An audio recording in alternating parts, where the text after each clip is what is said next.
Can we see it from another angle, says Brian? No. Well, we got one. We got two angles. You got this one off Facebook. I'll stand on my head. Tell you what, I've been at Blackpool this weekend, listener. And you know, you get those. You go to Coal Island and they give you get tokens because it's gambling. And I used all my tokens that my wife won on a knockoff GoPro. It's one of those cameras you can strap to your body. So we'll strap it to Scully at Magic Weekend or something. Oh, fantastic! You'll be able to see other people go to the bar for it. Yeah, I mean, I don't know how long. I'm driving, so I won't be going very often. Bike mount and helmet mount included. Oh, you use your own guys there, listener. Welcome to 4020. You may notice no Mark Wilson this week. He's left us now. Too big time for us.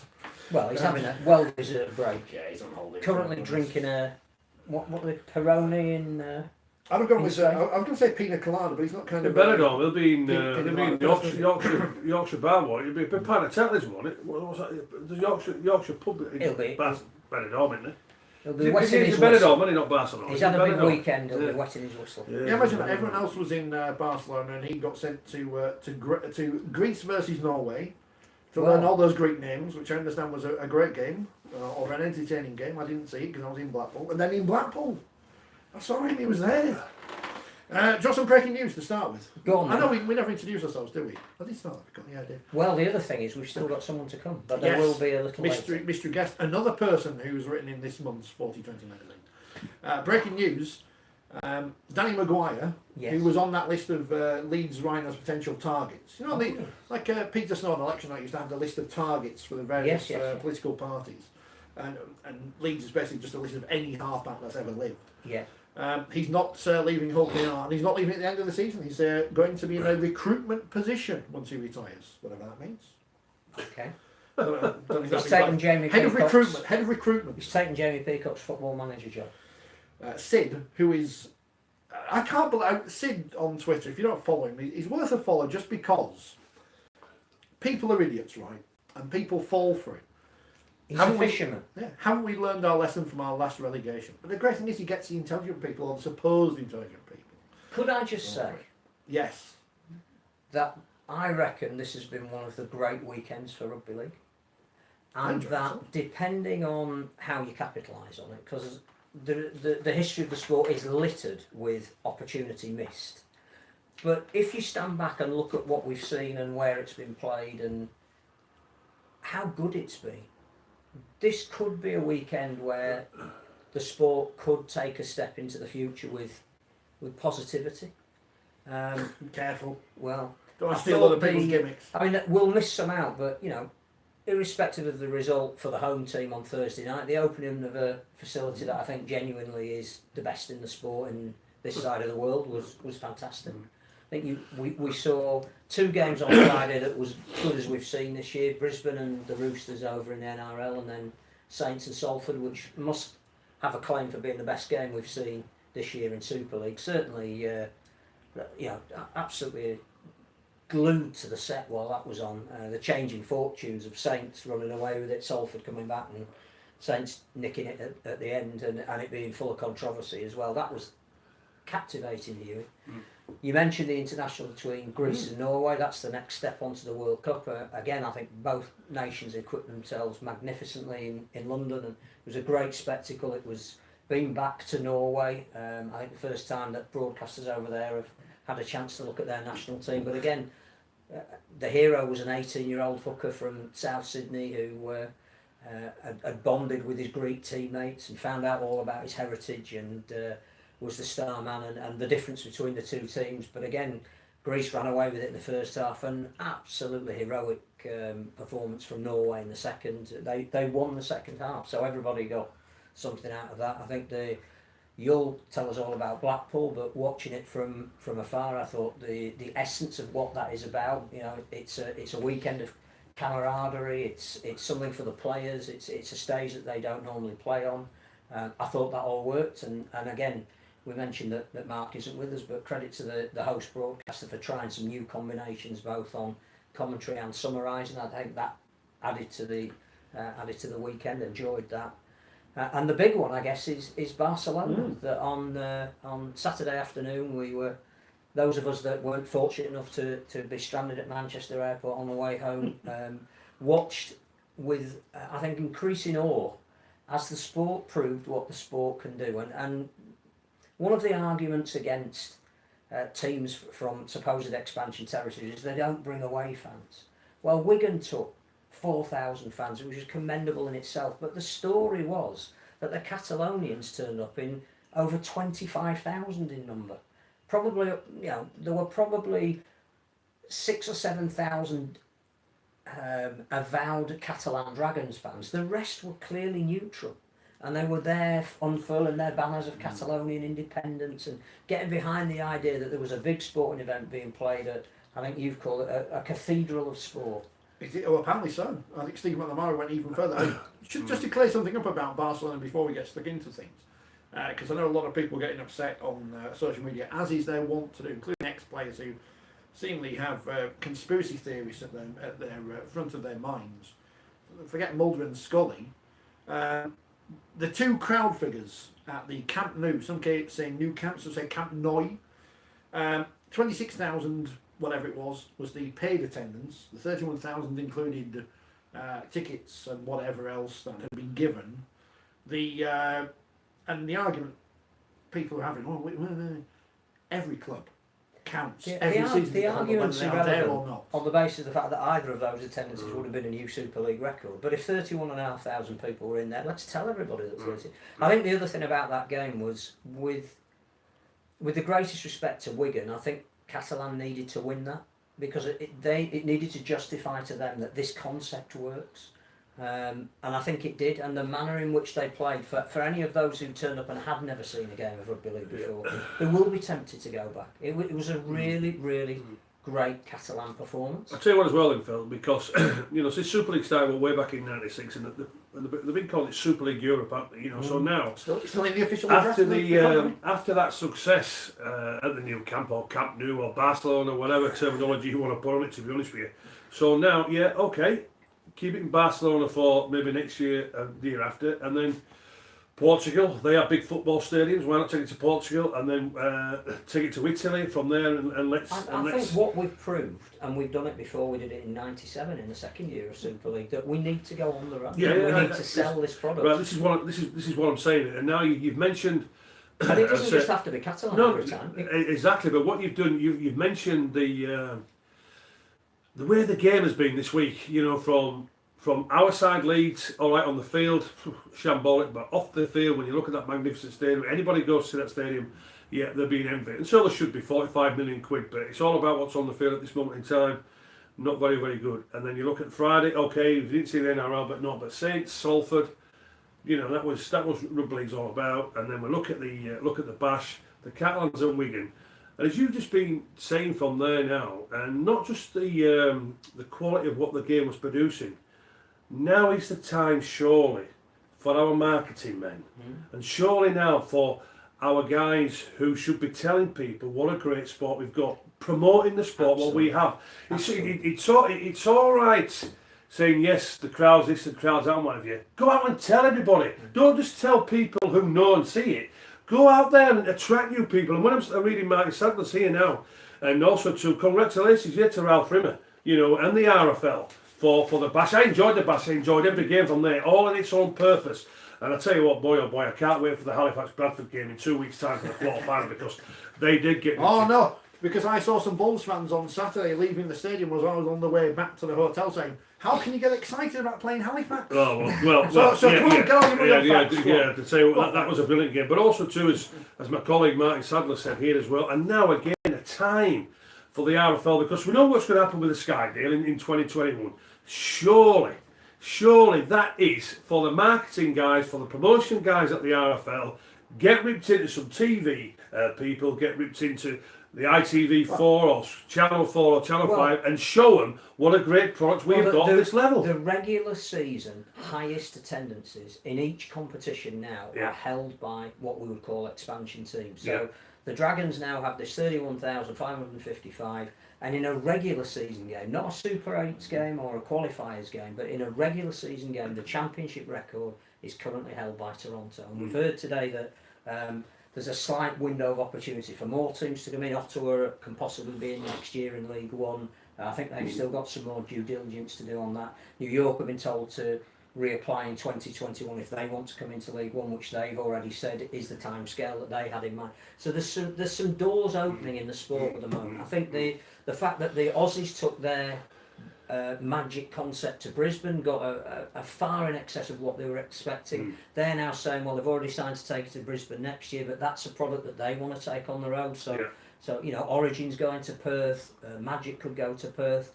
Fiji are entering a team into the New South Wales League, like PNG have one in the Queensland League. At the moment, there just seems to be a feeling around Rugby League that we perhaps now could sell it to a wider audience. My bugbear is that we need one administration, and the more we fracture, the harder that is to do. Well, Phil, we know what we've got a problem.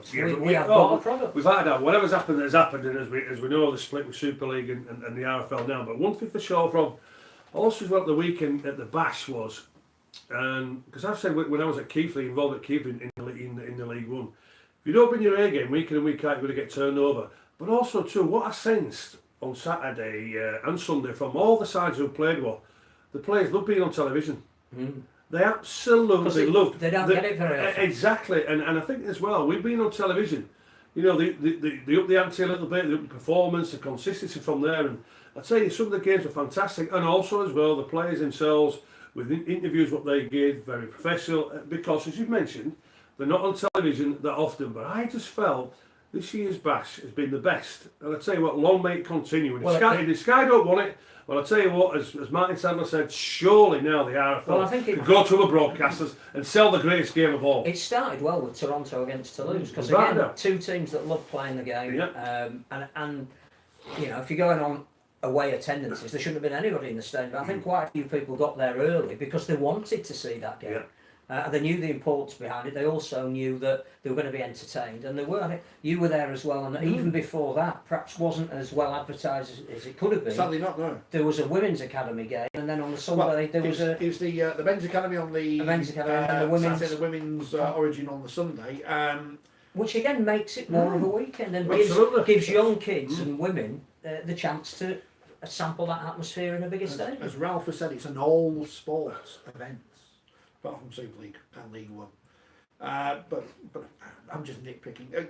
The phony war between the Rugby Football League and the Super League, I don't know how long it's going to take them both to realise that they are better working together than separately. And any fool can see this. Hello to Jimmy, by the way, who grabbed me on the Saturday after the Toronto-Toulouse game, because I'd wandered out for a bit, because we all thought, Rochdale Swinton, that'd be rubbish, and then of course we get beaten, and it's great. As it always is, another great turnaround. Well done Swinton, Martin Connors Swinton, because across the road from Bloomfield Road, there's an old bookshop, you'd love it, Phil. Piled high with books, like above your head, you fall on your head, it's dangerous. That's my kind of book. But also big boxes full of football and rugby league programmes, of which somehow I have brought back lots of London Crusaders programmes, oddly. And we were chatting to Jimmy about it. He wasn't a big fan of Brian McDermott, but he's happy with the comments he's made afterwards about the honesty and the hard work of Championship players, and he's a League fan, so he was happy with the result on Sunday, of course, as well. And Rochdale Swinton was great. And, you know, there's a poll, the RFL has sent out a poll on the Our League app, which listeners may remember I deleted in a fit of pique earlier in the season. But now I have re-downloaded it because I had to have my say about where the Bash will be held. They've currently had 1,500 votes. 57% say Bloomfield Road should be where it is, or where it is held in 2020. The other options, Emerald Headingley Stadium Leeds, 12%. I mean, I like Headingley, it's a great stadium. Is there much to do around? This is the same argument for all of them, so I'm not having to go at Leeds. Kingston Park, Newcastle, 10%. Same, it's in the middle of nowhere, but it's a lovely stadium. York's Community Stadium, which is not finished yet, 9%. Odsal, 7%, brackets, hashtag iconic. Keepmoat Stadium, Doncaster, 6%. There's some shops nearby. How many articles in 4020 have I written about the Summer Bash, all pretty much saying the same thing. It works because of where it is. Because it's a perfect location. Because if you want to watch a game, you can watch a game. The tram stop 5 minutes away. You can go into town. You can come back for your game later on. And what's funny is we'll be having that exact debate about the likelihood of Anfield being the lowest crowd at a Magic weekend because there is nothing to do there. I was just going to say it as well, Richard and Phil, and all, because as we know, there's a tug of war now between the Super League hierarchy and the RFL hierarchy, and the RFL's absolutely delighted with the pass this weekend. As you mentioned earlier, Nigel Wood, Phil, he was the instigator of Magic Weekend. Newcastle's been a massive success. Liverpool, they will not be as many fans of what has been there before. So do you think maybe the RFL could be a little bit sniggering and saying, well, if it had been us, if it had been left to us, it'd still been in Newcastle, we would have had over 60,000 fans? Possibly not. What I do think is that you look at the respective PR that has gone out about the two events, and I think the RFL at the moment is on the higher ground. I agree. I think that that Super League, who have announced today that Thatcher are going to sponsor it, so we'll clearly have the Magic Weekend for at least the next 2 years. How long's the deal at Liverpool? Is it just this year? I think it should. So I think they've been on the defensive, and I think they came out today at the official launch saying they were expecting 50,000, which would be the lowest crowd. Yeah. But they got more money to take it to Liverpool, so I guess they're claiming that the books will balance at the end of it. The interesting thing is the story's starting to come out on the back of Barcelona about where they might take Magic next, and I think if it's true that White Hart Lane is a possible venue, the new Tottenham Hotspur Stadium, then that might be good. But announce it a year in advance. I think people will go to that. Because I think it needs to feel like Blackpool felt. It needs to feel like you're part of something that you want to stay over and invest in, and even if it's not your team, you want to stay on there. And we could do that in Newcastle. We could do that in Wales. Difficult to do it in Murrayfield because the stadium again was so far away from the city. Difficult really to do it in Manchester because it's right in the middle of Rugby League territory, and why would you stay over? The strange thing with Blackpool is in year one there was stuff going on around the ground. You had a mini fan zone, stalls and whatever, and year on year that has progressed to and gone down to regress to, I think, pretty much nothing going on around the ground, nothing at all.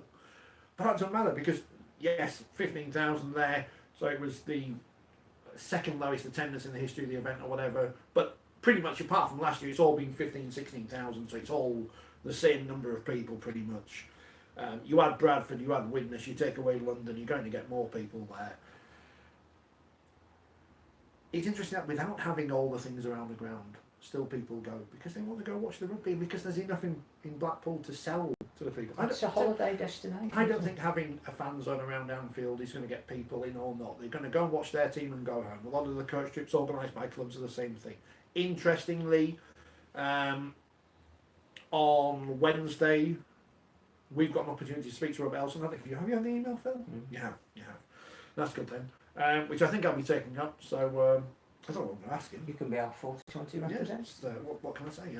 So Rob, and Robin's mentioned here about Liverpool Council, whatever, paying to host the event. I don't know if that's true or not, but I'm sure it probably is because they have. cities bid to host these events. That's why it was in Newcastle for years when we used to go up to and I didn't go to the launch day because I was in Blackpool, otherwise I would have been there. But when we were in Newcastle for the press launches in the last few years, people were there from the city council, whatever the organisation is that bids for these things. That's how big sports events work. But I also think that's why it's important that the Barcelona event was seen to have ripples beyond the usual rugby league coverage, and that there have been some features written not only in newspapers that wouldn't normally write them, but it's even got to Australia that this was a big event. So if you're the leader of a city council and you look at that and you think this sport, it might bring some money into our location over a weekend, you might be tempted to bid for it. Bristol City Council might be thinking, well, we might have a go for this Magic because have you seen how many they got in Barcelona? And this is a sport that isn't just confined to the geographical areas where it's strong, it can take an event and place it somewhere else. But also as well, though, as I keep saying, we've got to tell people what we've got. We can't. And we've got to make league games events. But we can't keep being secretive with it. Well, We've just got to tell everybody what a great sport we've got, the what a other great thing product as we've well got. is the club owners have got to be aware of the fact that there is a responsibility to spread the sport. Correct, the sport. You're just saying the word there. Not their not their team, so not their club. Spread the sport of rugby league. We saw a game, I think it was between St George and Newcastle, played in the country region of Mudgee. Yeah. Now it's where I think St George have taken 3 or 4 of their games. They've got an allegiance of fans there because it's not easy for them to get into metropolitan Sydney. Now they would have got 9,000 for that game whether they had it at Wollongong or Illawarra, but they take one game every year out into the country. And it's South take one to Darwin every now and again. They went to Tamworth. Did they go to Tamworth as well a few weeks ago? And they go to Perth and I think Wellington.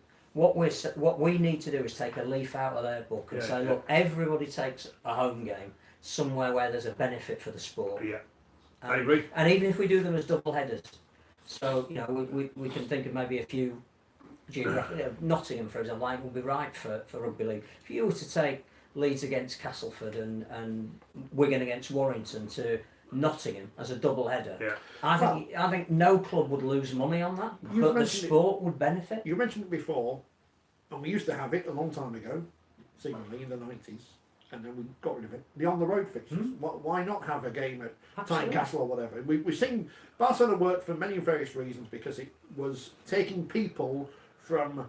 It's like a pilgrimage to their, as I say, cathedral or whatever in the Camp Nou.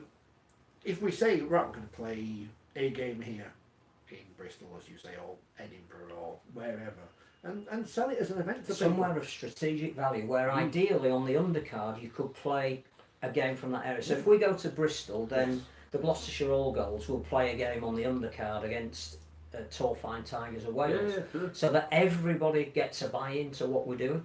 I think the other big event this weekend, which again is a little bit closer to home, was the Rhinos Challenge at Skegness, which they do every year for all of the community teams. I think they do it over 5 age levels. There were 6,000 kids playing rugby league in Skegness this weekend. Now, even though that's badged up as a Rhinos Foundation event. Is anyone available for Magic?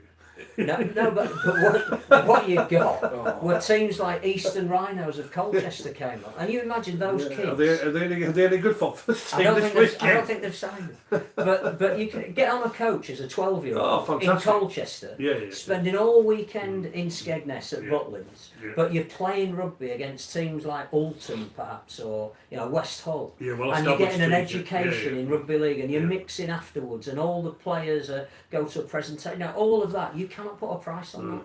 While ever we're doing stuff like that in Skegness and getting 6,000 people, why the hell aren't we taking the professional game on the road? I see Coventry's under, I think 11s, 9s or whatever. We're looking for teams, so get in touch with Coventry Bears on Twitter and spread the game. There, play them. Doesn't matter if you beat them easily. It doesn't matter because we need to give kids a chance. I know the Challenge Cup is moving and it's been in completely the wrong place at the end of October. It's really difficult. But part of that weekend should be you take your junior team to Wembley on the Saturday, and on the Sunday you come back and play a development team. So you go and play Coventry or Hemel or St Albans or West London Warriors, and you go in your kit and you feel part of something bigger. That's what worked in Barcelona. It was something bigger than it happened to be Catalan playing Wigan. Chris has mentioned Anfield and who will take the blame for it, and we're already deciding it's going to be a disaster before it's even happened, which is a very typical rugby league thing to do. Yeah. But you can't, and it's like Leeds in crisis. It's too easy to blame one person. You can't just blame one factor for something going wrong if it goes wrong this week. And we don't. Maybe thousands of people turn up thinking, actually, I want to go to Anfield. Yeah, but but also as well, Richard, Phil, the question was, I don't think it still is now. Why did we have to change it from Newcastle? There was no reason to take it away from Newcastle. 50 grand probably. 50,000 reasons. Maybe the fact that Newcastle's just held the 2 Reunion finals. Maybe they didn't want to host another event. I don't know. No, Newcastle, they did want it. They bid for it. They might have reduced their bid this year because they had the 2 big Rugby Union games. And they know they're getting a World Cup game. But also as well, what I think is important, I don't know what you... But it's all about the experience. But I don't know what you guys think as well, but I think we should, listen to what supporters want. And if you say, so at the end of the day, Newcastle, if the 65,000 supporters are going to go there, there's only 50 at Anfield. It's a no-brainer, surely. I think again, we need to redefine. For the sport as a whole. We need to redefine what we want out of Magic Weekend. Well, what do we want? Well, that for me, the issue is not how many people turn up. It's what do we want out of it? Do we want a weekend away for our core fans, for which Newcastle was the ideal venue? Yeah. Do we want to try and just generate the most money we can, because in this respect Liverpool gave us more money than Newcastle. So that's what we've done there for it. Do we do it as a is there some kind of spin-off that we need? We've got a semi-professional club in Newcastle. Excellent. Yeah, so that's the reason why we've got for the money. Now what's happened is all these people tune in and they say, you all look scruffy and unkempt or whatever, and now Leon Price has gone up in a suit and we're like, I've got me... Must have had a nice payoff from working today. It's very smart. I'm very smart, Leon. I'm very smart. Nice payoff. Nice start to the English going. Thank you very much. I've got my fine cat Blackpool the back t-shirt on, coming out of clothes today. Phil's in his usual lovely jumper. Well, I've just been to do the Rugby League show, the Rugby League app thing. That's why I'm nice. No, you're always a man of sartorial elegance. Quick question to welcome you, and thank you so much for coming in. Being an ex-Catalan player, yeah, we've talked about the value of going to Barcelona this weekend and what it might do for the sport. You know the Catalonian people. Will a lot of them who haven't been to a rugby league game before, but have now experienced it at the cathedral of the region, buy into the Dragons, do you think? Maybe. I think it's about a 2 hours drive from Barcelona to Perpignan, so it's quite a distance. But you've got to try these things out and give it a chance. They only get 10,000 to 9,000 really, 10,000 to a big game at home fixtures. And what did we get there? 23,000. 33. So you'd hope that some of them would filter through. So the proof will be in the pudding within the next probably year or so. And did you get excited that your ex-boys put on such a show in front of that audience? Yeah, it'll be a big. Because you know how much that. Yeah, it'll be a big deal. Yeah, it'll be a big deal to Bernard, the boss, the mafia man. He'll be. The meat man. Yeah. Bernard will be happy with that. Wigan's always the team that they look to beat, and that's why they always put the big games on for the Wigan games. So yeah, I'll be really happy with that. And you've just done the League One show. I know that you take a real interest in lower league rugby. You take on the Blackpool weekend for the championship. Yeah, good. We've got crowds up there again, didn't we? Yeah. Bradford Halifax were a really good game, wasn't it? Thought you might mention that. Why? I've no idea. No, they were a good game, wasn't it? We were good. The Bradford fans always take a lot of fans over to that game and make it a real carnival atmosphere. So I think it's a real good event for lower league teams, because not many of them maybe play in finals or play at Old Traffords and Wembleys, and it kind of feels like a final day. So it's something different. I think it's great for the fans, great for the players. If I remember, 2 years ago when you were at Bradford, is it 2 years ago? When you retired, they did a big thing about you in the programme, and then you retired the week before. Yeah. Unfortunately, I missed that game because I was too old to play anymore. How are they? Old and not very good. Knackered. We're getting there. Good. I want to get some sound use on the weekend out of the way, because out of the way, that's the wrong phrase, but I didn't realise Scoey's career was obviously went on a while. Leon's did as well. You played against Quentin Ponga, who lost his life this weekend, sadly, and you played against him back in 1992 at the start of his career. Yeah, I did, yeah. And as I've described him in the column today, he's like a Roy Powell, where he'd do all the work when nobody else wanted to do, put his body on the line from there, and just like a vacuum cleaner, just swept everything up, and taking the ball up, not an issue whatsoever, and just a leader. And everybody will tell you, no frills rugby league player, but if you wanted anybody in your side who could do the hard yards for you, do the hard tackling for you, do the donkey work, put the body on the line, well, Quinton Ponky one of them players. And tell you what, wasn't one of the biggest guys in stature, but boy oh boy, had a heart of a lion, and respect what he had throughout the game, not just to say from his Kiwi mates, but also to playing in the NRL. And the Wigan fans will tell you, Tilly O'Connor said on Sky this weekend as well, one of the toughest guys that he's ever played with. It's very sad he's lost his life at 48 years of age, and The big guy in the Kiwi Rugby League says it absolute icon, and that's what he was. Very, very sad. Very sad. Yeah, very emotional. Sir Peter Leach gave a tribute to him. Yeah, somebody we know quite well. And very sad. I think he's gone down as one of the toughest. I think it says a lot when. Well, I think when you talk to players and ex-players about rugby league, you always talk about toughness, and you talk about certain amounts of players and he was tough and he was tough. But I think he's generally regarded as one of, if not the toughest player that people have ever come across, and there's plenty of people say that. There's so many people say that this week, and that's some accolade in one of the toughest games. But when you say you talk about being tough, like I think his stats, he's only about 5'10". And they say to put. If he put his body where no other players want to put the body. Again, same like my old mate Roy Powell. We lost Roy at 34 years of age. That was 20 years ago. With a heart attack from there. But yeah, he will be sadly missed. But an absolute icon of the game of rugby league, and certainly in New Zealand. And as you mentioned, the Mad Butcher. Yeah, well, he's got an encyclopedia on many, not just New Zealand players, but many people around the world of rugby league. And I say he will be sadly missed. And at 40 years of age, very sad. So you had to watch your rugby league this weekend. Can't believe you're not involved.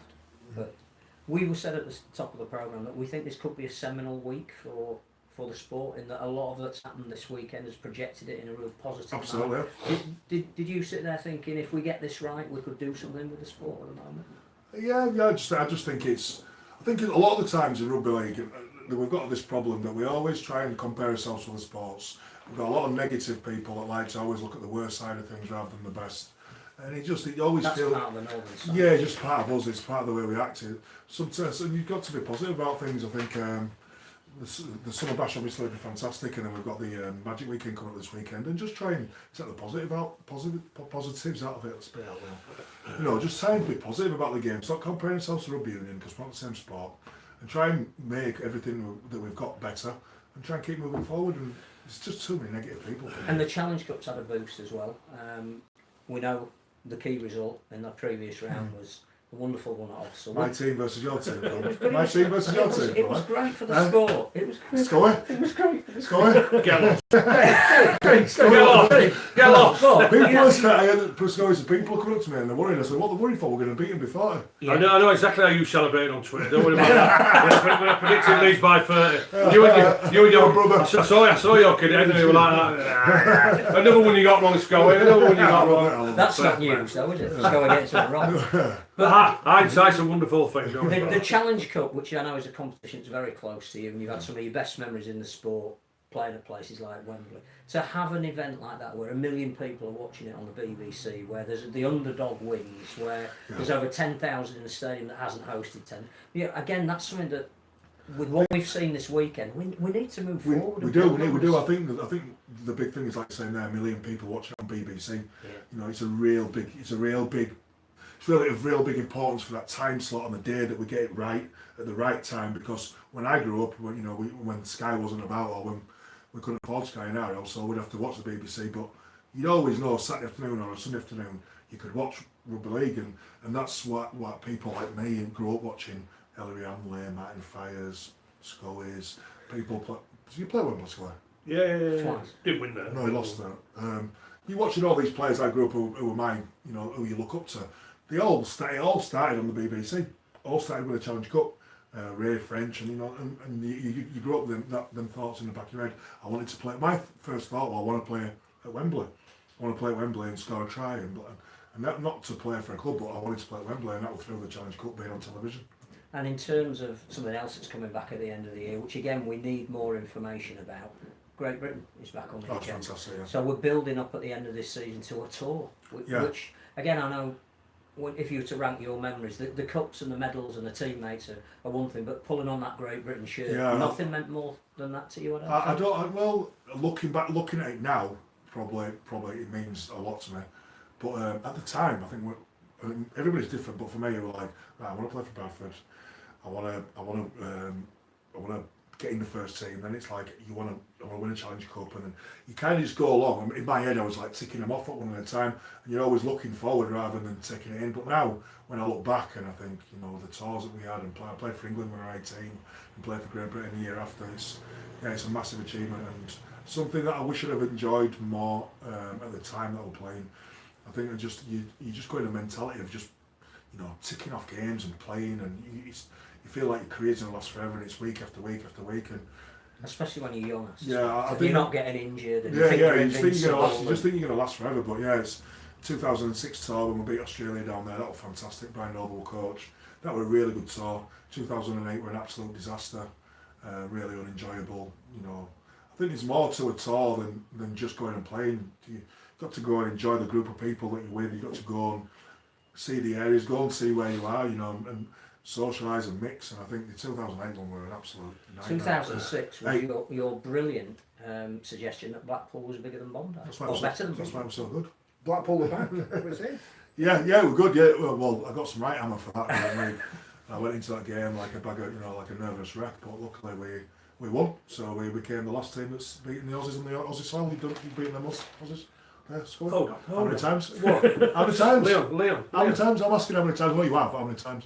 Did I beat the Aussies? How many times have you beaten Aussie? How many times have you beaten Aussie in Australia? We beat by the record score. Go on. 33-10, 1992. Nice. That's what I'm asking. I know. And how many times have you beaten them there? In Australia, we beat Once. Melbourne. World record score. We were 22-0 at that time. Chip and chase. Nothing better. Nothing better. No. But also, Leon, but just going back, I'm just looking at my work colleague here in my side. We look at the summer bash from there, and we were speaking before you came and about promoting and marketing the game. What we've seen over the last few days, look at the Leeds Stadium from there. Forget about the performance on the field because it's shambolic. And then you look at the Saints Salford game. Then you look at the Catalans, and you look at Wigan. Then you look at the Bash. And we're just saying here now, because I think at times with Rugby League, we're too secretive, from a promotion marketing point of view. And like we all know what's going to happen with the Sky deal, the League One clubs and the Championship clubs, unfortunately, their money's going to be gone. If it's may not all totally gone, but I would imagine very little is going to go to them. Yeah. So with what we have produced this weekend, from a marketing promoting point of view, surely we should be going to the new broadcasters, ITV and Channel 4 and Channel 5, and tell them about the products we've got as a sport, surely. Yeah, I agree. Yeah, it's just I think that the way that things are being produced now on TV wise is different. You've got so many different social media platforms. You've got Netflix and Amazon and all these different channels. I'm not sure, is the demand still there for the sport like ours? Is the demand there for, because this weekend's been fantastic because we had real big games and the summer bash was big, but if you go to a League One game and you've got 500 people there, do broadcasters want to broadcast that kind of? I understand where you're coming from. That's just my outlook on it all. We know what products we've got. It's a fantastic product, brilliant games, but for trying to entice companies in to buy our products, then maybe going to watch London Scholars versus Doncaster and there's 300 people in crowd, would that be attractive to them? What's interesting is that before that game, we talked about it a bit in the early part of the programme, was the World Cup qualifying between Greece and Norway. So I think you're building an event there. The shame was at the same time that Scholars were playing, London Broncos were playing. Yeah. The same time that the game was on in Barcelona, which you'd hope the whole of the sport would focus on. Hull were playing Warrington. That's two of our better supported teams are playing each other exactly as well. All of those fans can't watch what's going on in Barcelona. We have games on a Friday night when there's 4 fixtures all taking part. Do we have to be cleverer? Yeah, absolutely. Yeah, 100%. Yeah, without a shadow of a doubt. And then you also look at the Thursday night fixtures. Thursday night fixtures, you could have Hull FC versus Warrington or Hull FC versus St Helens. When that's a 2.5, 3 hour journey on a Friday when the M62 is terrible. People can't get there. People don't want to sit and people don't want to watch a really big game with an empty stadium. I think that's the thing about broadcasters. Yeah. If it's a big game, it can't be in front of no people. No. So even if you've got, Newcastle Thunder did really well to get nearly 1,500. Yeah, you've got a good crowd. Yeah. So that's a broadcaster would be interested in that because there's a backdrop and an atmosphere to it, and they wouldn't be that bothered if it was a League One game as long as it was competitive. Yeah, a big shout out to Newcastle doing it because that's a good crowd. So they're obviously doing something right, aren't they, promoting the game? But yeah, I agree with you completely. Even at the Challenge Cup games, our crowd for the Challenge Cup finals going down and down. So when I first started playing the semi-finals, we played against Leeds in the semi-final. The Alpine Stadium, 25,000. 1990. We have started to address that by making it a double header. I think again you're turning those semi-finals into an event. You're acknowledging that. But I'm just mean like. But you're right. The timing of them. But that was partly a rivalry between Leeds and Bradford at the time as well. Yeah. Because not only was that drawing big crowds from both of those clubs, but in the same way that we enjoy watching a Hull derby, I think other people neutrals wanted to see Leeds playing Bradford. But the question is, how do we get it back to that though? If we play less games. If we put a double header on and we can't even fill the stadium up, that's with that's with four sets, it's 4 teams there. When we could do that with 2. Well, it's really unfortunate this week that two of the games at Magic Weekend are a repeat of the games we had 2 weeks ago in the Challenge Cup. Yeah. And when you've already got when you've already got loop fixtures, what you've got are Wigan playing Warrington maybe 5 times every year, and you're detracting from. Well, the one year we played Leeds 5 times, or maybe it might even have been 6. And it dilutes the game. Crowds will dissipate. Yeah, it dilutes the occasion. So you played in the Hull derbies, you know how important they are, how passionate they are. But even the interest in those has waned a little bit because they come along so often. They play each other in pre-season as well as in the season. I don't think you need to play each other more than 3 times during the year. The big clubs, like the derbies, it kind of dilutes it. Yeah. I know the big paydays for the clubs, so that's where the importance comes for it. Really, but as a fan who watching on television, you don't want to watch teams play each other 5 times a year, do you? No, I don't. I don't think anybody does. Well, if Workington and Whitehaven, which is the derby that you've just come away from, they only play each other twice. They'll play pre-season as well. But twice in the season, there's no loop fixture. No. But they are. But you'll attest to the fact that they're big games. They mean a lot because you get one at home and one at home. Yeah, far better. 100%. Yeah, definitely. Mentioned I went into a shop in Blackpool which sold old rugby programmes, and I've got this, which is the 2006 Challenge Cup final, which is a bit tatty, so I can't really sell it on eBay because people have complained at me. But Leon played in it, so we'll get him to sign it and we'll give it away. Because that's the kind of rubbish we give away on this programme. Stuff bought from shops for £3 for a pound. 3 for a pound. What a bargain! I could have spent a fortune in there, but I only had 1 suitcase, so it was not good. Transfer news, shock news. As Hull FC have signed Josh Jones for the 2020 season. We already knew that. Not shock, is it? No. So that's supposedly to replace Joe Westerman, who could well be moving back to Castleford. Or to Wakefield, apparently. He's gone out to Cass. Apparently. Oh, they're interested. That'll be a big one. It's all going now. The transfer wheels have started in motion, as we mentioned earlier. Danny Maguire is not leaving Hull KR. He will be staying in a backroom role there. Recruitment manager. He'll be ringing you. Get the boots in. No chance. But the burn. In both the top 2 divisions, we've got 6 points now between first and second. Is that something you're surprised about at this stage of the season, that there's one team that is ultra consistent above all others? Not really, no. No, not with Saints recruitment. And I think they just carried on where they left off from last year. They've got a wider squad this year, do you think? I just think that, they've stayed healthy, haven't they, for quite a long time. I think the quality of Coop's been absolutely outstanding. Naguama's a very good signing. They blooded the youngsters in a little bit more than they did last year. Last year they kept basically the same 7 team every week till the end of the year. It just didn't work by the end of the year, by the big games. But they're bringing in Bentley, they're bringing in the hooker who's coming in. They're bringing in a few back rowers and they're blooding the players in. So Jack Wellsby looks fantastic, a young kid at fullback. Yeah, so in the games where you need to bring these guys in to give them some experience of playing first team rugby, they're starting to. I think they've learned the lesson from last year. I think Coop's been a fantastic signing from. I know he's a crowd favourite there. He's made a bit as bigger impact as Ben Barber did for me. Probably more so with the ball. Very clever with the ball. Very good positional wise. So as an ex-Saints boy, I'm happy to see that margin. And Toronto again. Did you expect with their recruitment that they would be just over the halfway? If Toronto don't go this year, it'll be a crime. Would you have them in Super League? Because I know Super League wants to put some barriers into expansion teams, but 100%. Yeah, I mean, you can't not. Anybody who knocks Toronto off what they've done are idiots, because they've paid the way. They've started at the very bottom of the league. They've taken no money off the RFL, so it's cost them nothing, and they've paid for the flights. They've paid for absolutely everything to be where they're at, and they're not coming off a gift off the RFL. They're not just coming to Super League. They're coming at League One, and they've done everything the right way. So anybody who knocks them it's ridiculous. And they've signed a calibre of player that above what they needed to get to where they want to be at the moment. It's almost like they're a Super League club in waiting. When they were in League One, they were a Championship club in waiting.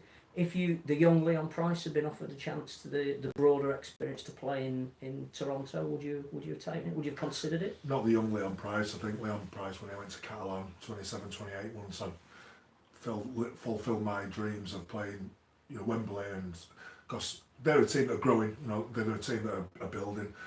I think for me as a player, once I'd done that, once I'd won the trophies, then it was time to look elsewhere and to experience a different culture. And 28, 29, and yeah. Well, we've got 2 former coaches in the studio, of course, and now we know that Ottawa are coming in next year. There's a job.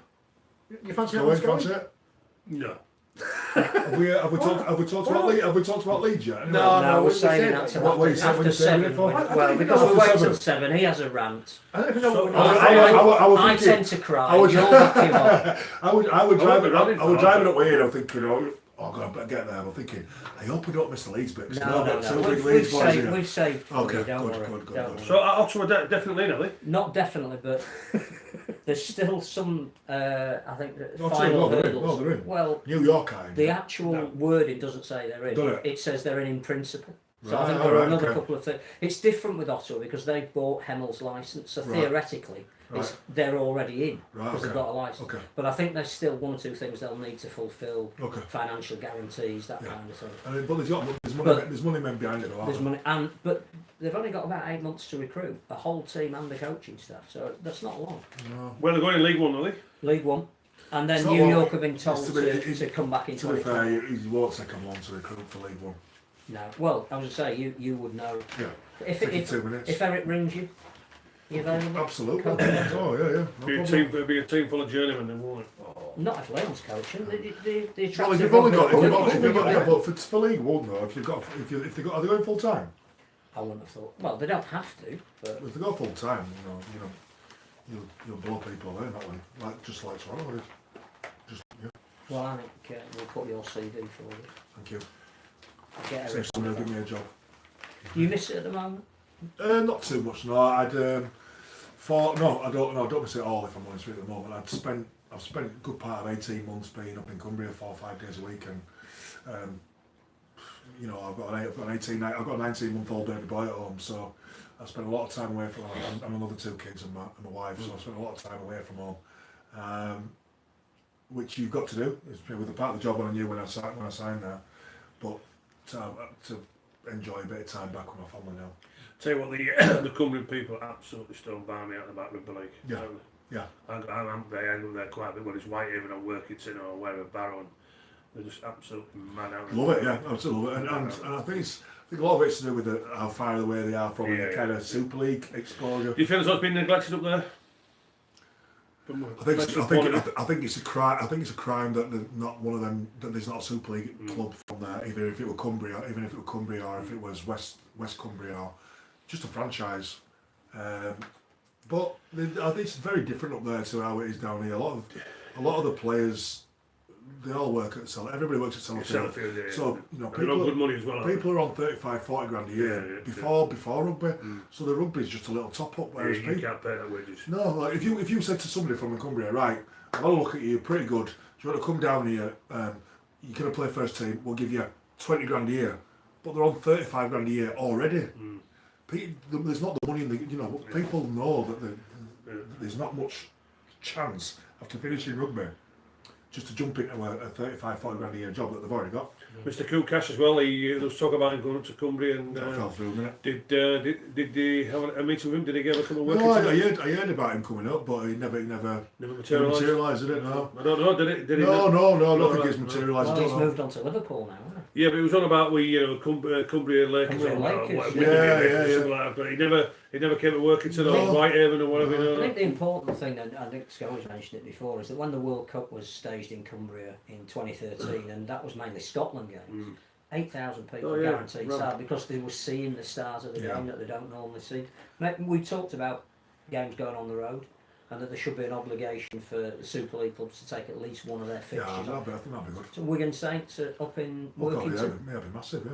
But then, but the problem is with that is that game at home, it draws 20,000, and that revenue for the club is, you can't take that away from them. That becomes the problem. Greg's asked an interesting question. This goes back to Danny Maguire, new head of recruitment at Hull KR from next season. That's my one for Sky as well. Maybe all Super League clubs need the next player as head of recruitment at the top end rather than a CEO/business staff getting input on how they spend the salary cap. What would trust you, Sky, to pick the new Well, you give Sky 2 million. Leeds Rhinos head of recruitment, Gary Schofield. Go. Listen, well, first of all, right, if I was head of recruitment, first of all, you've got to say to your coach, what sort of player do you want? What sort of tactics are you going to play? Are you going to play an open attractive game? Are you going to play a boring game of rugby league?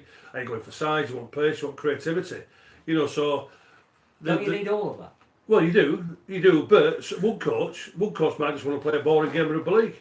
You know, where it's just hit down the middle, play off the back of penalties, and then look for creativity when they get the opposition 25. You know, so the recruitment's not just to say, oh, well, I'll tell you what, he seems he can play. I recommend him. It depends really what sort of game and what sort of rugby league the coach wants to play. The biggest problem you get. If I was head of recruitment, I know what I would be saying to the coach. I would be looking at players, forwards who have got mobility and pace, halfbacks who can play with vision and awareness, and I've got plenty of speed in the centres and the fullback. That's what I would be looking for. So mobility, creativity, and speed. I think what the real big importance is that whoever's doing the recruitment is very, very close with the coach, because the coach can't be having players that are coming in that he doesn't want. Well, that's what I'm saying.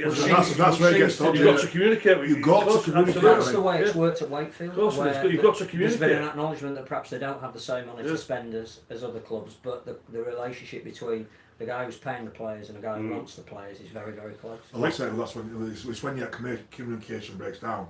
You've got a director of rugby bringing in players that you don't know that are coming in, and that's where the problem will begin. Which happens in Australia.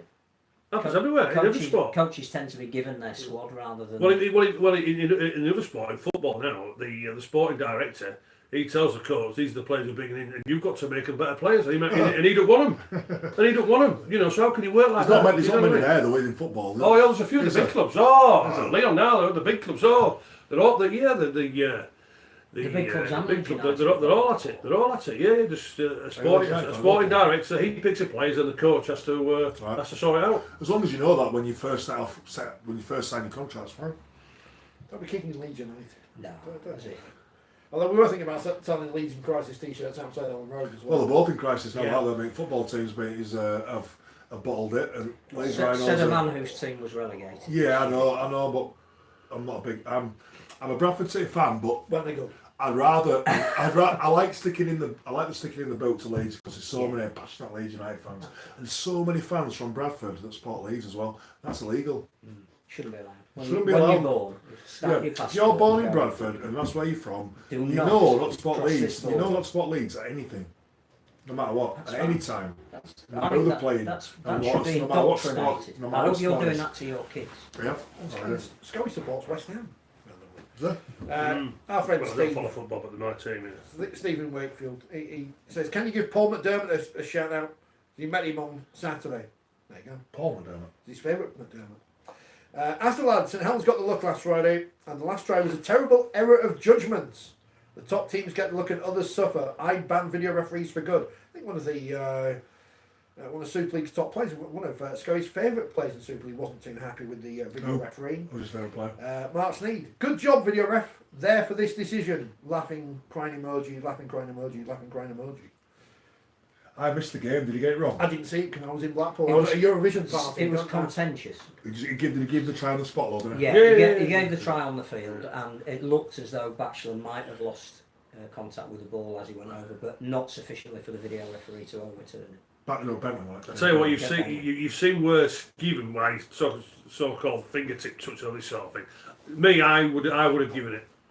I would have kept it. I think there's always issues in every game that don't turn on the final decision, and I think that the fact that what that said more than anything was that this never say die attitude that Saints is synonymous with is still there. Yeah, you never have to Saints. I mean, that's just inbred in them. That's inbred you practice drop goals, you practice being behind. You know that it's an ethos that's thank you very much. It's already ingrained in the squad, ingrained in the town. And when you come through that team, you know that's the game's never over, never. I think the way in which they started, it was almost too good to be true. 16 points up inside 12 minutes for play. Oh God! Got hammered. Have some chocolate. Having a wonderful, playing that sort of expansive rugby that Saints are synonymous with, and when you were there, was a character of them. But the way Salford came back, led by Rob Louis, to score 30 unanswered points against that Saints team was remarkable. Well, but it's almost like Salford then got caught in their own headlights. How do we close this game out? Well, the last 5 minutes, they weren't great in game management. Just at the end of the game, I got a message from the boss. Salford dressing room in crisis. I tell you what, it did look in crisis, did it? The first. You've been getting some stick about that. The first 12 minutes, Saints were spectacular, but boy oh boy, but then Salford, they just thought, well, I'll tell you what, we've got nothing to lose here. The forwards got ripped in, and then the creativity of Robert Louis and Jackson Hastings. And what I like about that partnership is the balance of it. Robert Louis decided to play second man out nice and width, so all Jackson Hastings would just fed him. And then when Robert Louis wanted the rest, Jackson Hastings took charge. The variation there was absolutely sensational. And they don't play the right side, left side, they're all over the place. And that's the sort of confusion that they were doing. But 9 levels at the back, I tell you what, how quick, I didn't realise how quick he was until, good player, and he's vision and awareness, but I didn't realise how quick he was from there, and certainly scoring that second try, support play was brilliant. But I tell you what, if there's a bit of a dressing room mess, I tell you what, I'd like to... Where's the room come from? It was after the Hull KR game, with the Challenge Cup. You reckon the players were literally nearly fighting each other because 7 of them were already signed with other teams, and 7 of them were talking, I'll sign for this club and I'll sign for that club. And, so it's like in dressing rooms anyway. But well, I'll tell you what, if that dressing room's a mess at Salford, I'd like that sort of attitude and confidence in the Leeds dressing room. Here we go. Oh, time. You don't know time. No, we're not starting. Is it 7, isn't it? What about the big transfer though last week? Junior Sow to Wakefield, big Paulie. Sent to Salford. Tell you what, when I saw him on telly, he's had his haircut and he looks slim. Unless it's a shirt at Salford. Is it just a trade swap? It's next month. Okay. But he played well, didn't he? And Chris Chester sent him there for one reason.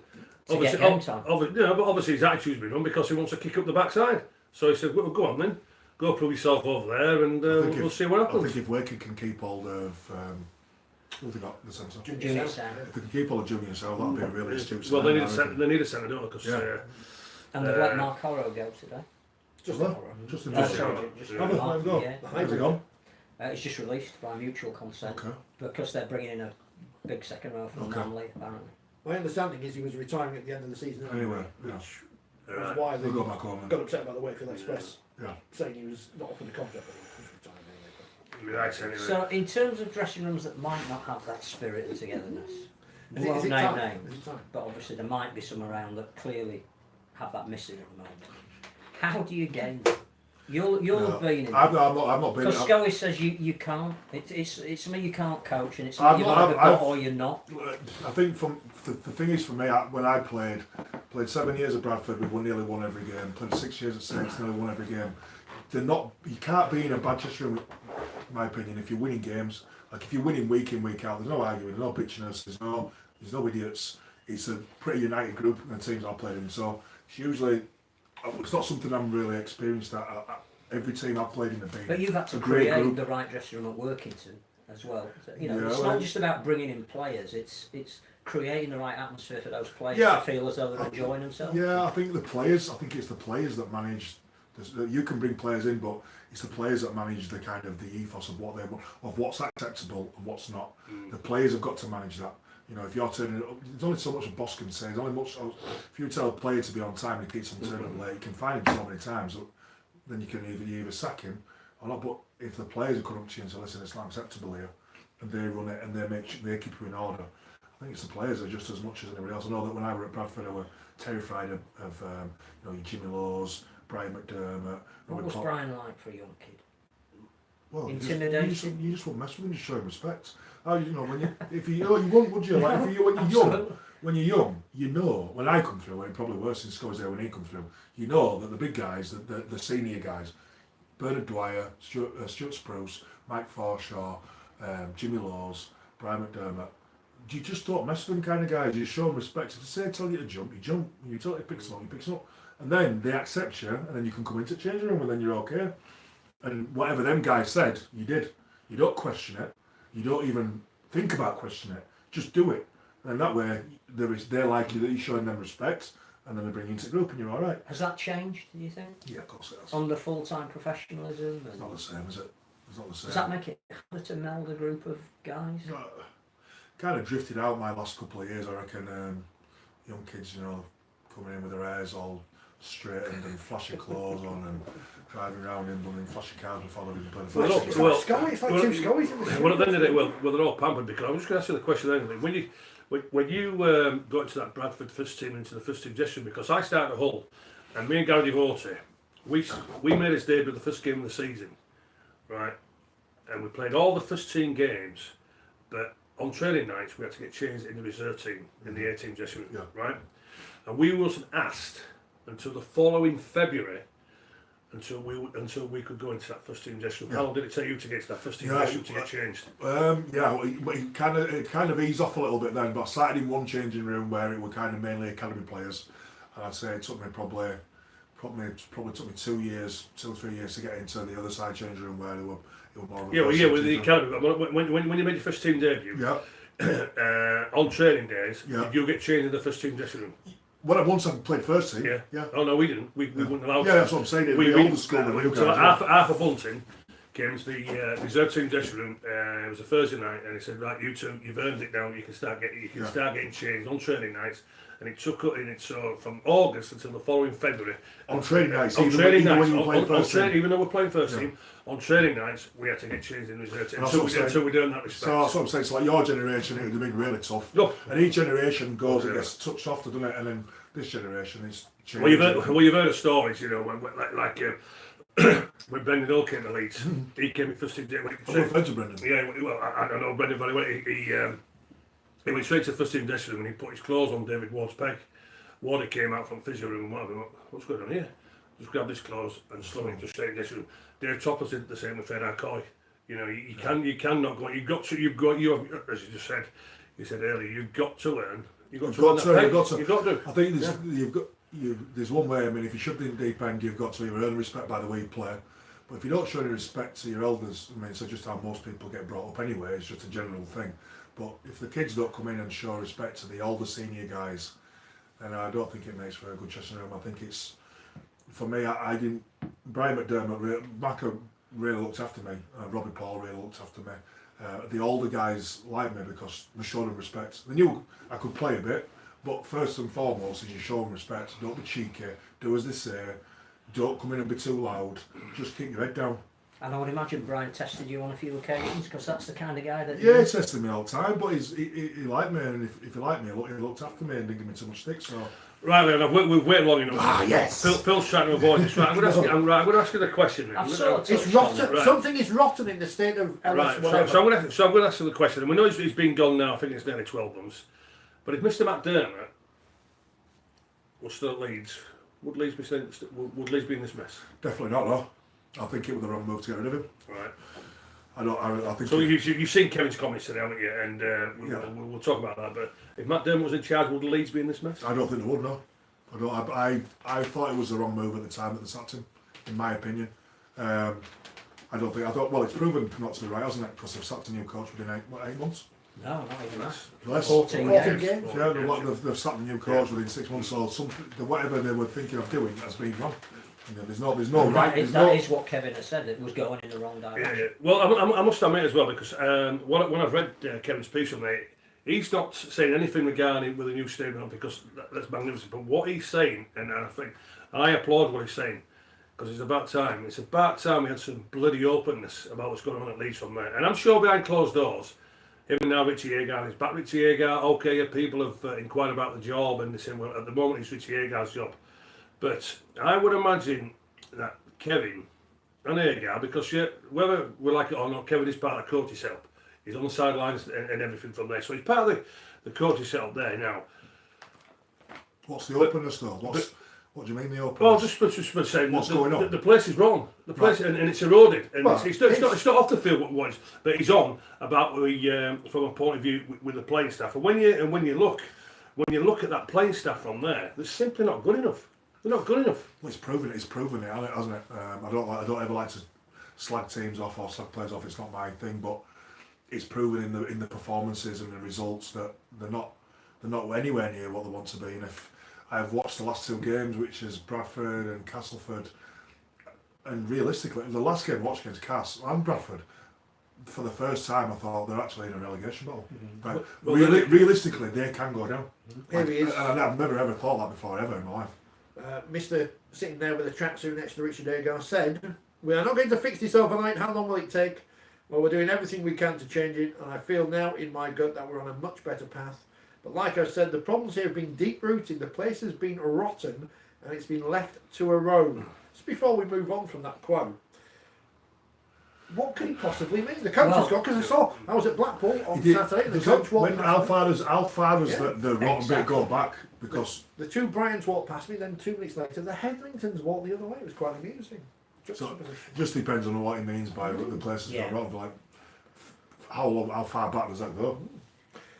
If we weren't in And this that's the bit we situation, don't know. We don't know who he's referring to. And the other thing is obviously taking But first of all, some before degree of before you answer, Phil, culpability. do you agree what Kevin said? I totally agree. Coming I out can't publicly, I do. dispute it because Do you agree with it? I we agree don't with it. spend each day in the Yeah, club. That, you know, I don't ever watch training and know if there's an attitude problem. What I do see on the field is a complete lack of leadership at the moment. And everything you've been saying about respect for the older players and having a hierarchy there that you look to, particularly if things are going wrong. Yeah. Those are the guys when it is when we go wrong. Absolutely. that's when those guys say, right, this is what we're doing to get out of it, and as a young kid, you do it. I don't see any leadership in that Leeds dressing room at the moment. I don't see somebody who is standing up and saying, this is the path we need to follow. And even if it means for a couple of games it's 5 drives and a kick and no mistakes, we're going to get some wins and that's going to build the confidence. I see a lot of individuals, some of whom actually are doing okay stats wise, but I don't see a team. When you're playing poorly and the confidence is gone, you do play as individuals because you try to fix things on your own, and that's what they need to fix them. You know, as doing as a team and as a group. But my question as an outsider, and I don't, like I say again, I don't want to be controversial. I just want to know, if you would employ somebody and you say this man is the right man for this job, how do you get that so wrong that you sack him after 14 games? Well, and also Senior players have gone into the management that says we don't want him. Simple as that now. That's what's happened. Yeah, That's okay, what's happened. that's fine, but for me, if what you're the senior players who aren't performing. Yeah. The senior players aren't performing. They didn't like working with David Ferner, so they've got I'm the not sack. sure it's The quite players as have got simple David as that. Ferner the sack. Of course they have. Of course they have. I think But what I'm saying, Scott, is though, if you're head of Leeds Rhinos, which is a massive, I agree with you. Yeah. surely that your due diligence to look into the person that you're signing, the style of rugby he plays, if he's going to get along with the players, what he's all about, just everything. What you go into to make sure you get the right man, surely won't leave you sacking him after 14 games. And also as well, and the person responsible for that is the person making the statement that the club is wrong. and also as well, what was being said, certainly after 4, 5, 6 games was we're in transition, and it's going to take time. Which I think is right. Yeah. And I think every club in a salary cap sport has to go through that. I mean, you saw that at Bradford. There is a point where you're World Club champions. There's a point where you're battling for survival. And some of it is to do with too many players are coming off contracts. But there is a cyclical thing. I think... Yeah, I can't believe Saints haven't been at Wembley for 11 years. Since last time, because I was there last time. Yeah, but you know, I growing up in the early years of Super League, Saints and Wembley were synonymous. Yeah, but the problem is, Phil, is from not being there, so say you come through a golden period of doing well, the drop shouldn't be to the bottom of the league. Absolutely. You And know, certainly and not that's 3 the problem. seasons out of 4. Yeah, 3 seasons out of 4. So if they drop to mid-table and do okay like they were doing under Brian Mack sometimes, it's kind of acceptable. You can say, listen, we're trying. It's a bit There's of some kids in we've the got a squad. little bit like Man U at the moment. You know, the mid-table, they're the biggest team that everybody talks about. They're the premier team in England. They've not won it since Fergie left, but they're there and thereabouts mid-table. People are happy, but the mid-table, not bottom of the league. Yeah. The difference is Leeds look like Plummeted, relegation material. I think the other thing that's really interesting, because you mentioned Man United there, is that whenever you've had a coach who has built an aura around and success, and Ferguson will be the obvious one. Leeds have had similar with Brian, that this is the era where they've won most trophies. He is the most successful coach. When he goes, for whatever reason, that must leave a void for the players. When most of that squad have played under a certain guy, a certain... But not only did he go though, then it went Peacock had gone and Sinfield Yeah, had gone. but the next guy in has an almost impossible Yeah, task. absolutely. Whoever it is. Like my David Moyes gone Yeah. straight away. Boom, see you later on. Yeah, but also, well, first of all, I'll address that with Alex Ferguson knew that side was getting crap, so that's where he left. And He knew that side were bailing out. I tell you what, Scott. Leeds knew from 2015 with the golden era, as all the players what you've mentioned there. Leeds should have been planning 2 years. Yeah. 2 years. Yeah, Leeds should have 100%. been planning 2 years from 100%. And it's that 2015. what's rotten. That's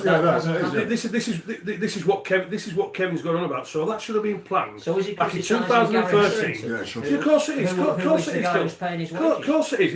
It's the recruitment. So that should You have are started 2013, Yeah. 2015. Then we know in 2017 they won the grand final. And so then these kids who were building up from 13 to 15 to 17, they were all ready to start. I wouldn't say they would have filled all them massive what's the rooms, major but they issue? would have been ready for first team football and handle the I know a lot pressure. of people don't like Week to in and talk week about out. Leeds too often, but the fact is that the Leeds London game is the one that everybody's looking forward Right. to now at Magic more than any other. I'm not, because we're going to get beat. But the Honestly, no. You think you'll I get just beat? can't Do see you Leeds think- winning the way we play, mate. I'll tell you what, it upsets me to say that. Yeah. You know, I know. the way I saw Leeds play on Thursday. Boy, oh boy, do you know what, Leon? Right, I was there with some ex-players on Thursday. There was me, Craig Guinness went over. He'd come over from New Zealand. He's a players then, so he came with Ian Scott from work. And Francis Cummins and Colin Maskell, right? How embarrassing is this? They must have been at least between 100 and 120 people said to the four of us, listen, you four, get your boots on because you can do better than this lot. Well, how embarrassing is that? Yeah. How embarrassing. And do you know what? All the four of us kept saying, yeah, we could. Yeah, we could. How embarrassing is it, Leon? It gives me no joy in saying this. You know, I'm as upset as any Leeds fan because I'm a Leeds fan now. I'm a Leeds fan, and this Liverpool upsets me the way we are going. Do you think the issue is that it took the management at the club too long to realise that they needed to invest in marquee players? Because they had this really rigid pay structure. They had a whole generation. So what the marquee players doing this year? Not a lot. The two marquee players they've got have been two of their best performers. When Conrad Harold doesn't play, they look half the team. And Merrin, whatever you think of stats, is right up there. The problem is that Did they wait too long to invest in marquee I think players, so. knowing that yeah. that I the think- irreplaceable? maybe not even marquee players, just players that fit into a structure that you want, that you maybe could pay. Say somebody might cost you 100 grand or 70 grand, but you've got a kid at Leeds who'll play for 12 grand. You're saving money, but the quality of player maybe not be as high. That might, and the probably then left that for a bit longer until you're in a bad situation. Yeah, They've left bringing in big, massive players until it's a bit too late, isn't it? Really, I think that's it could be part a of the problem. issue. It is part of the issue. Also, as well, in Leon, because as I say, you've been a coach now for the last 2 years or so. Plus, as well, you're and a very a successful player one, captain no of matter the league what as well. Wilkinson makes. But because I think Callum Watkins, I know Phil keeps saying about the injury is a bit of confidence, but I think the captaincy is a burden for him. Yeah. Would you take the captaincy off him? I would. I'd take captains off him to relieve him some pressure. Correct. Just to let him play his game. Absolutely. Not because I think he's doing anything wrong. I'm a big admirer of Callum Watkins. Let him go out there and play with that smart Just back. let him play. Just let him play. Correct. Don't let him play. There's too much pressure on him at the moment. Yeah. And I think he's a focal point for a lot of the fans as well. I think a lot of the fans are putting out the frustrations through him. He's just coming back from an ACL injury. He's a world class player. You know, form is temporary, class is permanent, and I think I believe he'll get his form back. It's just a tough time. It's just a tough time for everybody at Leeds at the moment.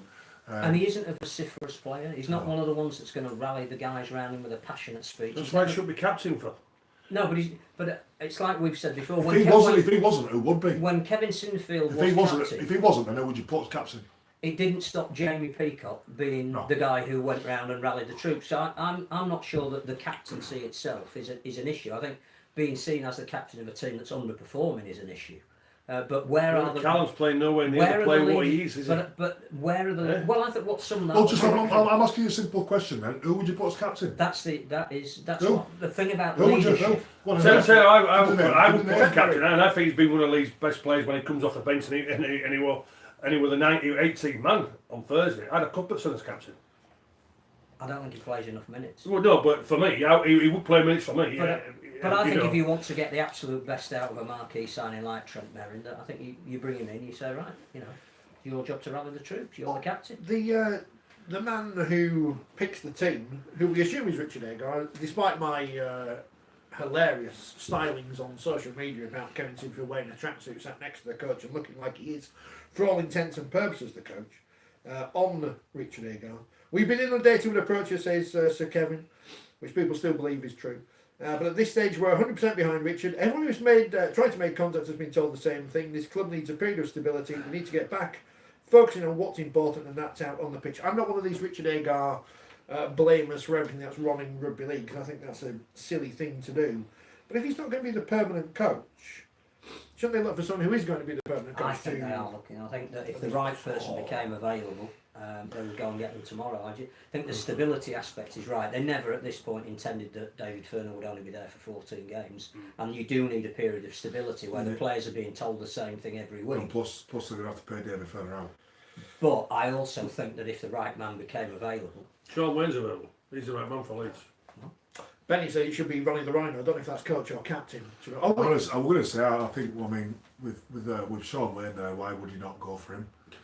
Well, it's certainly improve your defence over there. Well, he's going to improve everything. He's a proven winner. His track record speaks for itself. He's a born winner. He's a winner. That's what he is. And he's played at Leeds as well, hasn't he? Yeah. Yes. Yeah. Do you think that there should be more of an avenue for young British coaches to be assistants in Super League?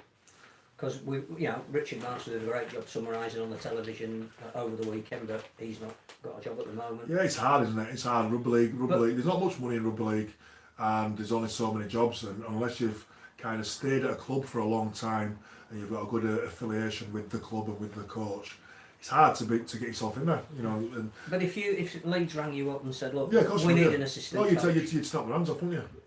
And if they said that's a Richard Marshall, even though he's been a head coach in the Championship, to be a Super League assistant is a step up the ladder. Of course it is. Yeah, it's a massive step up the ladder, massive step.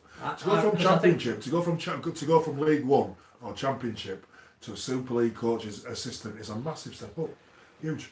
I think it should be mandated that part of your brief is to bring coaches through as well as players, and that Super League clubs should have on their staff a certain...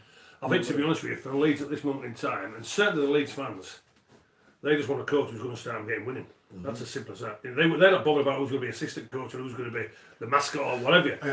What they want a coach who's going to start getting back up that league table, because whether we like it or not, we are in a relegation battle. We are in a relegation battle. I'm in a little bit of I don't know. My headspace is like I've got one part of my brain fighting another part. One part of me would love to see Leeds go down. As a Bradford lad, the humiliation. Oh, Brian Noble in your magazine that said no, he doesn't want Leeds to go down. So come on. I'm telling me as a person. He's a Bradford person as well. Come on. He's not me though. Let me tell you what's fighting. I've got one part of me saying I'd love to see Leeds go down. Fantastic. Bring back the down. Yeah, but then my other part is saying, as a game, we can't afford Leeds to go down.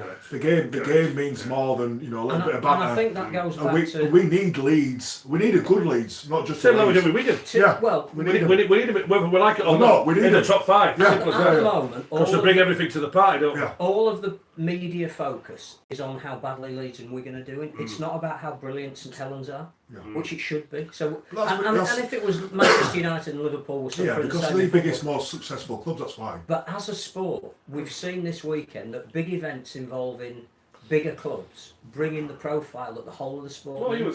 We need Leeds. But we don't just need Leeds in. We need them at the top of the table, challenging. I think the other thing that we mentioned just before you got here as well. We need Bradford up. The game needs a plan. I'm not saying they deserve just to go up because they can get 10,000 fans. But once they get up there, it's Super League's better for having a club that can attract 15,000 Super League's better for having a permanent club in London, which again is in danger of being one of those teams that might become a yo-yo team. You don't want that if you want to raise the profile of your sport. The other thing I was saying before you got here was that one of the things that happened this weekend was the Rhinos Challenge in Skegness. 6,000 kids playing. You've had experience of that. We can't afford to lose that out of Super League either. I know that's not the Leeds club. No. They won't lose that though, would they? Well, the problem is that once you slip down, how much resource can you give to... Leeds won't go down. They won't go down. Leon. They won't. Leon. Hey, listen. You may not be watching very often. I'm telling you, I can't. I've watched the last 2 games. I've watched more than 2 games. Listen, mate, I can't see where. No, I'm telling you. I can't see where the next win's coming from. Honestly, I can't. I can't, and also as well, you know yourself how everybody gets motivated to play Leeds. Whether they play Leeds at home or whether they play Leeds at their ground, everybody gets motivated to Leeds. So now, what the Leeds players should be saying to themselves, and then as a team collectively, simple. Hey, come on, hold on here. Let's grow some crystals here. Yeah. Let's roll our sleeves up. And let's go and prove to everybody that we don't want everybody saying what we are, which is absolutely garbage and rubbish at this moment in time. Well, do you know what I mean? They've got it. Well, so they should. So they should have played for the biggest club in the game. They're playing now in a 45 million stadium, playing there every week, every second week. So it's quite simple. It's like playing in the semi-final every week. Yeah.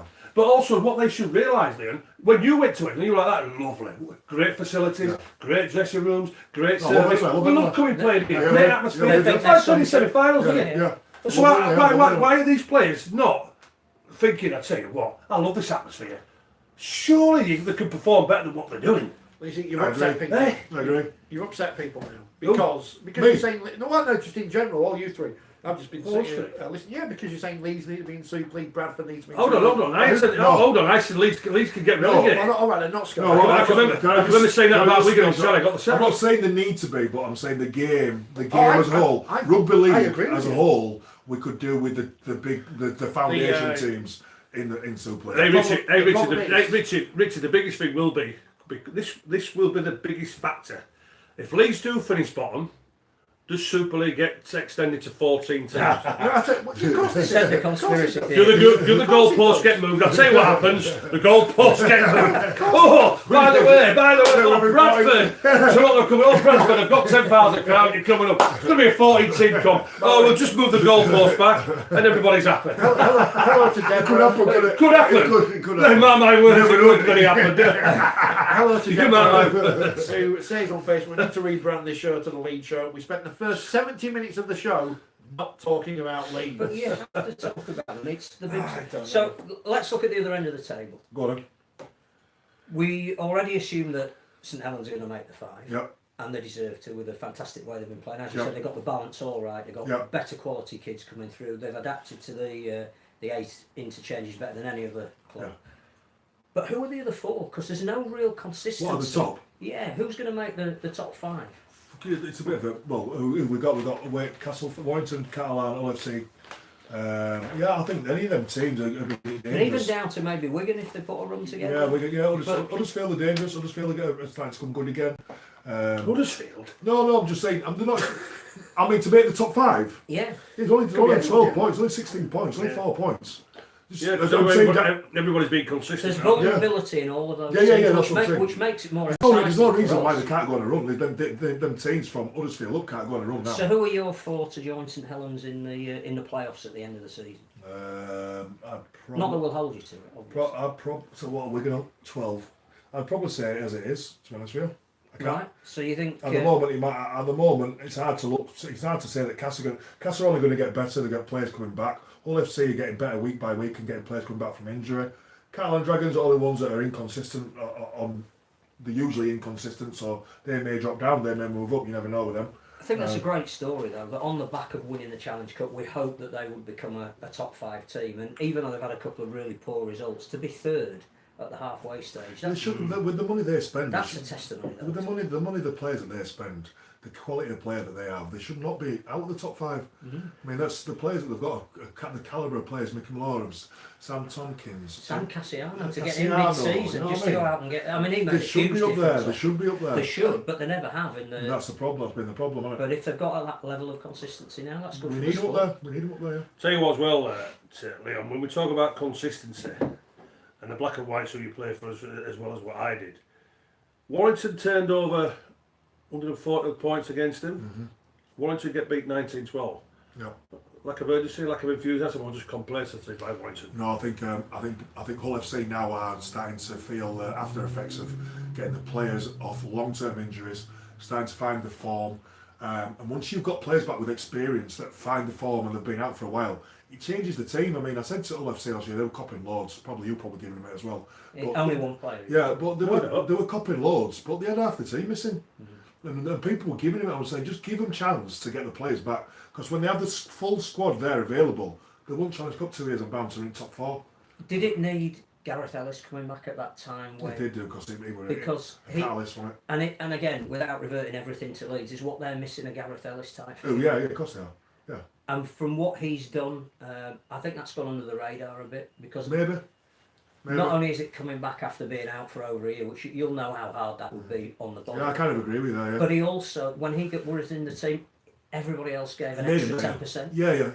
There's some players that when you're around them, and Scotty will say the same, when you're around them, you don't want to let them down. They hold the higher standard for themselves, that you don't want to drop your standards to a level that they look down on you or they're peeved off with you. Or they think you've gone. Or they think that you're taking the biscuit, you're taking shortcuts, you're not giving your all. And because you respect them so much, the worst feeling as a player is to think that your other own players are looking down on you. Not the fans, not the coach, but somebody you respect, who you want to impress, or people like Gaz. You want to put that extra thing. You don't want them to think poorly of you, and it brings your standard up. This is the point I make quite regularly on this show, Leon. And I'm sure you did it yourself, because when I played, I looked at consistency in my performance week in and week out. And to be honest with you, I never needed a coach or a supporter or a director to say to me, "I tell you what, you played well today, Scotty," because I did my own mirror test. And the way I judge myself as a player, we played between 40 and 45 games. So I'm looking at an average of 40 games a season. I looked at it where 9 games out of 10, I'd be judging myself when I wanted an 8 and 9 out of 10 performances. Whereas in one week I might have a 6 or a 7. So 9 games out of 10, you are performing to a higher level. Did you ever need a coach or anybody else to tell you how well you played? No. Or do you just judge yourself and say, I tell you what, yeah, I've done all right today? No, I find the better players, or players that have played at a good level or a better level or the top level, are probably harsher on themselves than anybody could be constantly. So even if I never read the papers, even if I didn't listen to what the fans said really. And the coach, I'd listen to him if I respect him, because you want him to pick you, but deep down in your head, when you look in the mirror, you know whether you played or not. Correct. You know what shortcuts you've taken, if you've taken a shortcut, you know if you've missed a tackle, you know if you've prepared right, you know if you needed to be fitter or not to play better in that game. And sometimes when you played well, you know when you played well. But I think the better players are very, very harsh on themselves. Well, this say we're talking just about one of the best that's been in Super League, and certainly one of the best in Australia when he played for West Tigers in Gareth Ellis. All he just performs and do the best of his ability of what he's got, and that's all you can ask, isn't it? Yeah.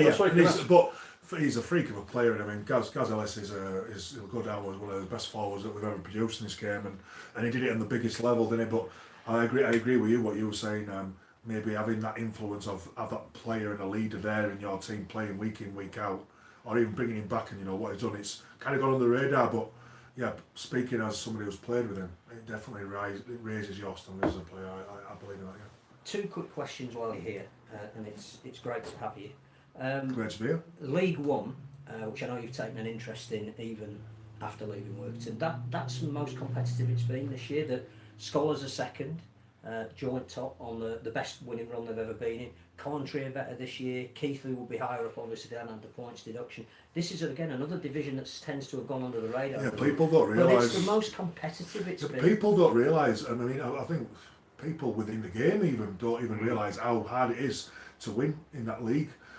If you look last year, Bradford Bulls spent an absolute fortune on the players. There were some full-time, part-time. They lost against us. Twice. They didn't get promoted automatically. York didn't win every game. There were teams that were spending money that it wasn't guaranteed. And it shows you. Well, Newcastle are probably the big spenders in that. Newcastle big spenders. They're sat in 6th. There's no team that is undefeated. There's no team. Every one of them teams will lose a game again. Go out maybe 2 or 3 games. Everybody will beat everybody. There's nobody safe.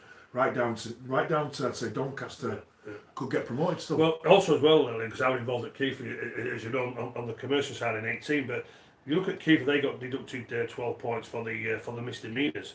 But if they had been deducted then 12 points, they would have been in 3rd place. But what I found out when I was watching the league one week in and week out, the players that bring the A game every week, they got turned over by anybody. Yeah. You've got to bring your A game. That wasn't. Absolutely. That's what I mean. But that wasn't happening 2 seasons ago. There was a distinct division. Who was it though? There was a distinct division between the development teams. But how many? I mean, of them teams were they like the teams that were spending a lot of money? Well, No. But what we've got now is a much more competitive league. Yeah, but Because the development teams are better. Yeah, they do better. But so the team of the big team, as I say, they don't bring the. I think you're right when when Toulouse and Toronto were in that division, there wasn't any point anybody else spending any money because they weren't going to get promoted. Yeah, exactly. But now that they've gone, that's it. Yeah. It's all, and that the Coventries and London Scholars are getting significantly better. Yeah, I'll tell you what, it's a great division. I'll tell you what, I'm getting plenty of stick from the Whitehaven fans and also to the chairman as well. By the way, at the moment in time, Whitehaven, many congratulations, you're the top of the league, but the chairman's been giving me stick because I tick Workington to finish in second or third. Yeah. Workington at this moment in time are sixth, and Whitehaven at the top of the league, so I'm getting plenty stick. But Gary, many congratulations also to Charlo. I know Gary Charlo very well. You're doing a great job from there. It's all about consistency. But the town, they'll be on their way back. Malcolm, don't let me down, son. But as I said to Leon there, if you don't bring your A game, you get turned over. Look at Hunslet now. You know, if they don't, you can't. Well, every team, no team safe. Absolutely, and that's the great thing about the competition. We'll do our the championship, and we'll focus on Super League and the Magic weekend. But possibly the game of the round this weekend is Whitehaven and London Scholars. Yeah. I don't know. It's Leeds and London's the biggest game. I don't. Yeah, as a Bradford lad, you don't need to say. I'll say it for you. Thursday night rugby in the Challenge Cup. Castleford versus Featherstone at the Jungle. When's that this week? In the Women's Challenge Cup. And of course, if you watch that game either live in person or on the Our League app, see I'm promoting it. You see how it felt. You will see the best number 13 in rugby league, and she did it again yesterday. She's in the paper. Rhiannon Marshall, she scored a great try, dummied the Lancashire defence, 14-8 to Yorkshire. They've won the first game of the Origin series. The second game is at a mystery location in June. Mystery location. Ottawa. It starts with an O, and it's iconic, so I'm told. Another entertaining game, and again, all the people that got there early will have enjoyed it, and this is how we get people to watch this, because they get exposed to it, and it was a good game. Look forward to the second game as Yorkshire beat Lancashire. And of course the women have something that the men don't, because there's no Origin game for the men at the top level, because there's no room for it in the calendar, because people want it, but if there's no room, because we've got league fixtures, we've got everything else. The other thing I was going to ask you,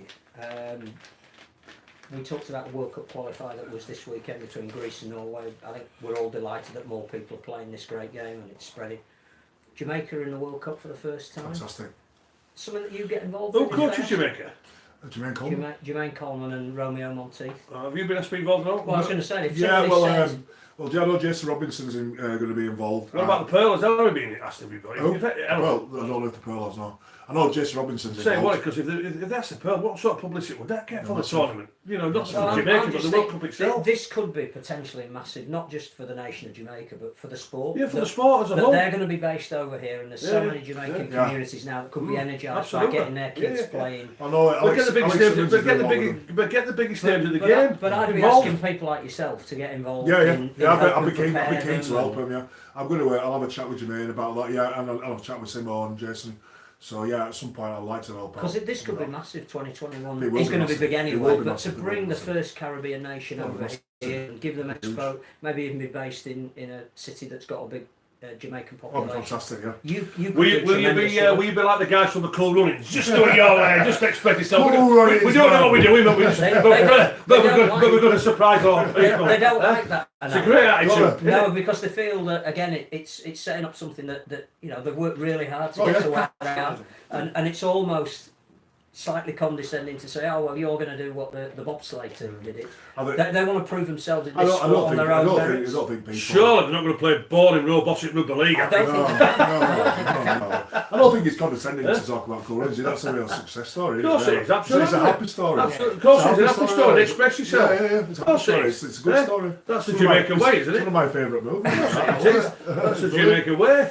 You mentioned the reggae style. Of course it is. Get the little egg out. You know what I mean? Yeah, get the little egg. Yeah, it's good. Dozen eggs. I think it'll be good for. I think it'll be fantastic for the whole. It's just great for the sport because it's another market that we can. Yeah, we talk about Barcelona and the effect that might have on Catalonians, but Jamaica being in the World Cup and the World Cup being over here.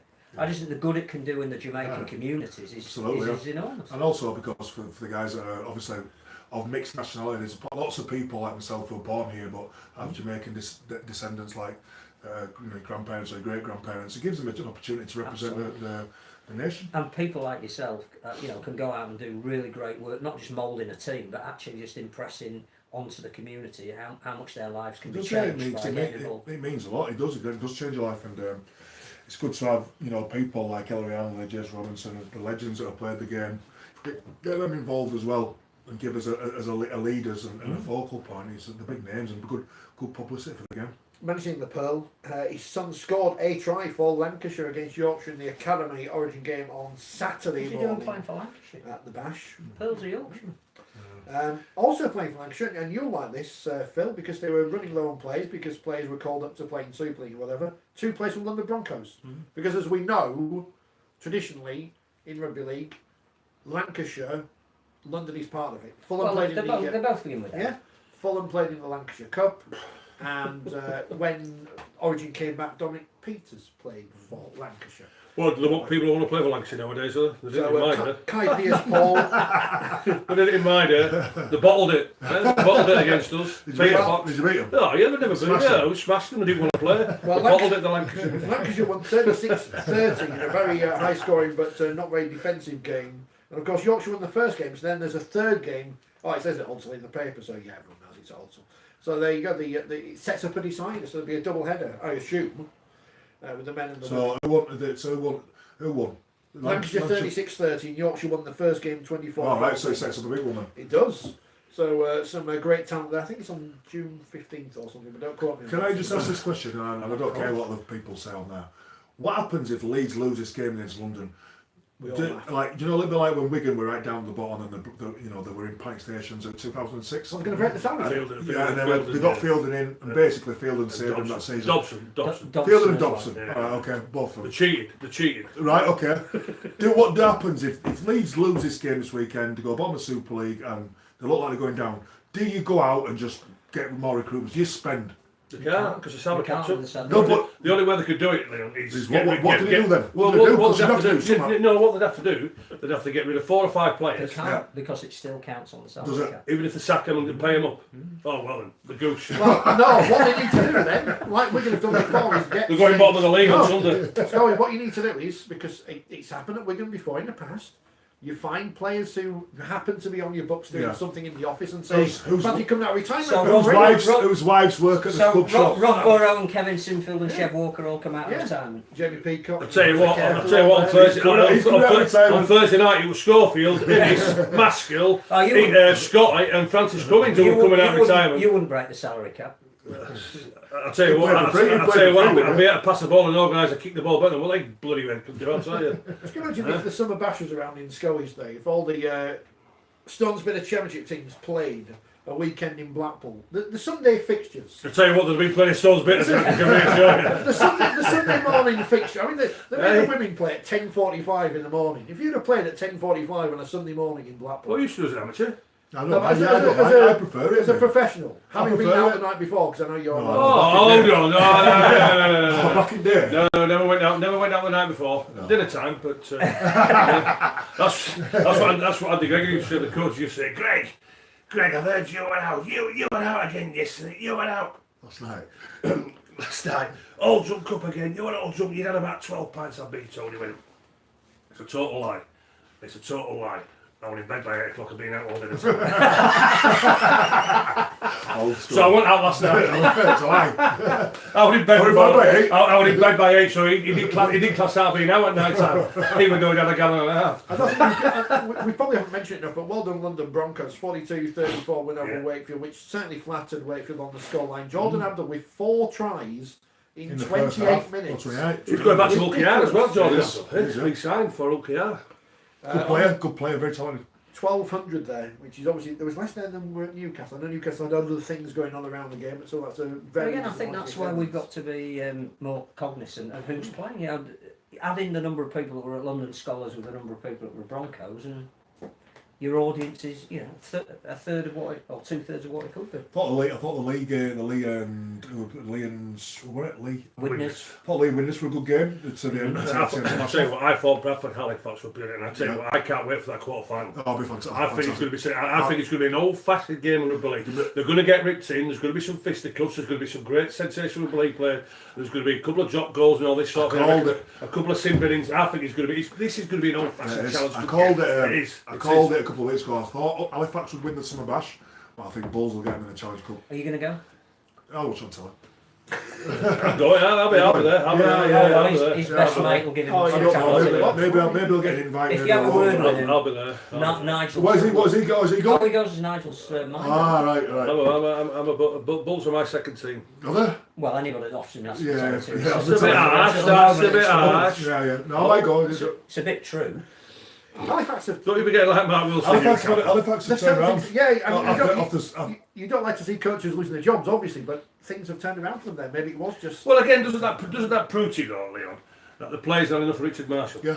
Simple as that. You know, Richard's been there too long, and the players have decided we don't want to play for him anymore, so we'll get him sacked and off he go. I'm not saying that. I'm not saying that's what's happened, but I just. Well, think it has happened. No, that's fine. That's fine. I'm just saying. If the players don't want to play for you, if the players have had enough for you, you're gone. You've got to go. You're gone. Yeah, You've got no choice. Simple as that, isn't it? You'll get rid of you. But also, new coaches, as you know yourself, will always get a reaction. We always get a reaction. always know how. It's not happened overnight. It's not something that's been reinvented. It's always happened. The big game at the Bash beforehand was billed, obviously, as the clash between the top two, Toronto and Toulouse. Were you surprised with the margin of victory for Toronto and the way they played? I wasn't surprised, but for a top 1 and 2 team, it shouldn't be that score, should it? French teams always struggle when they travel, no matter what. When I played at Catalan, we're a good team with good players, but we never play the same away as we do at Why home. is that?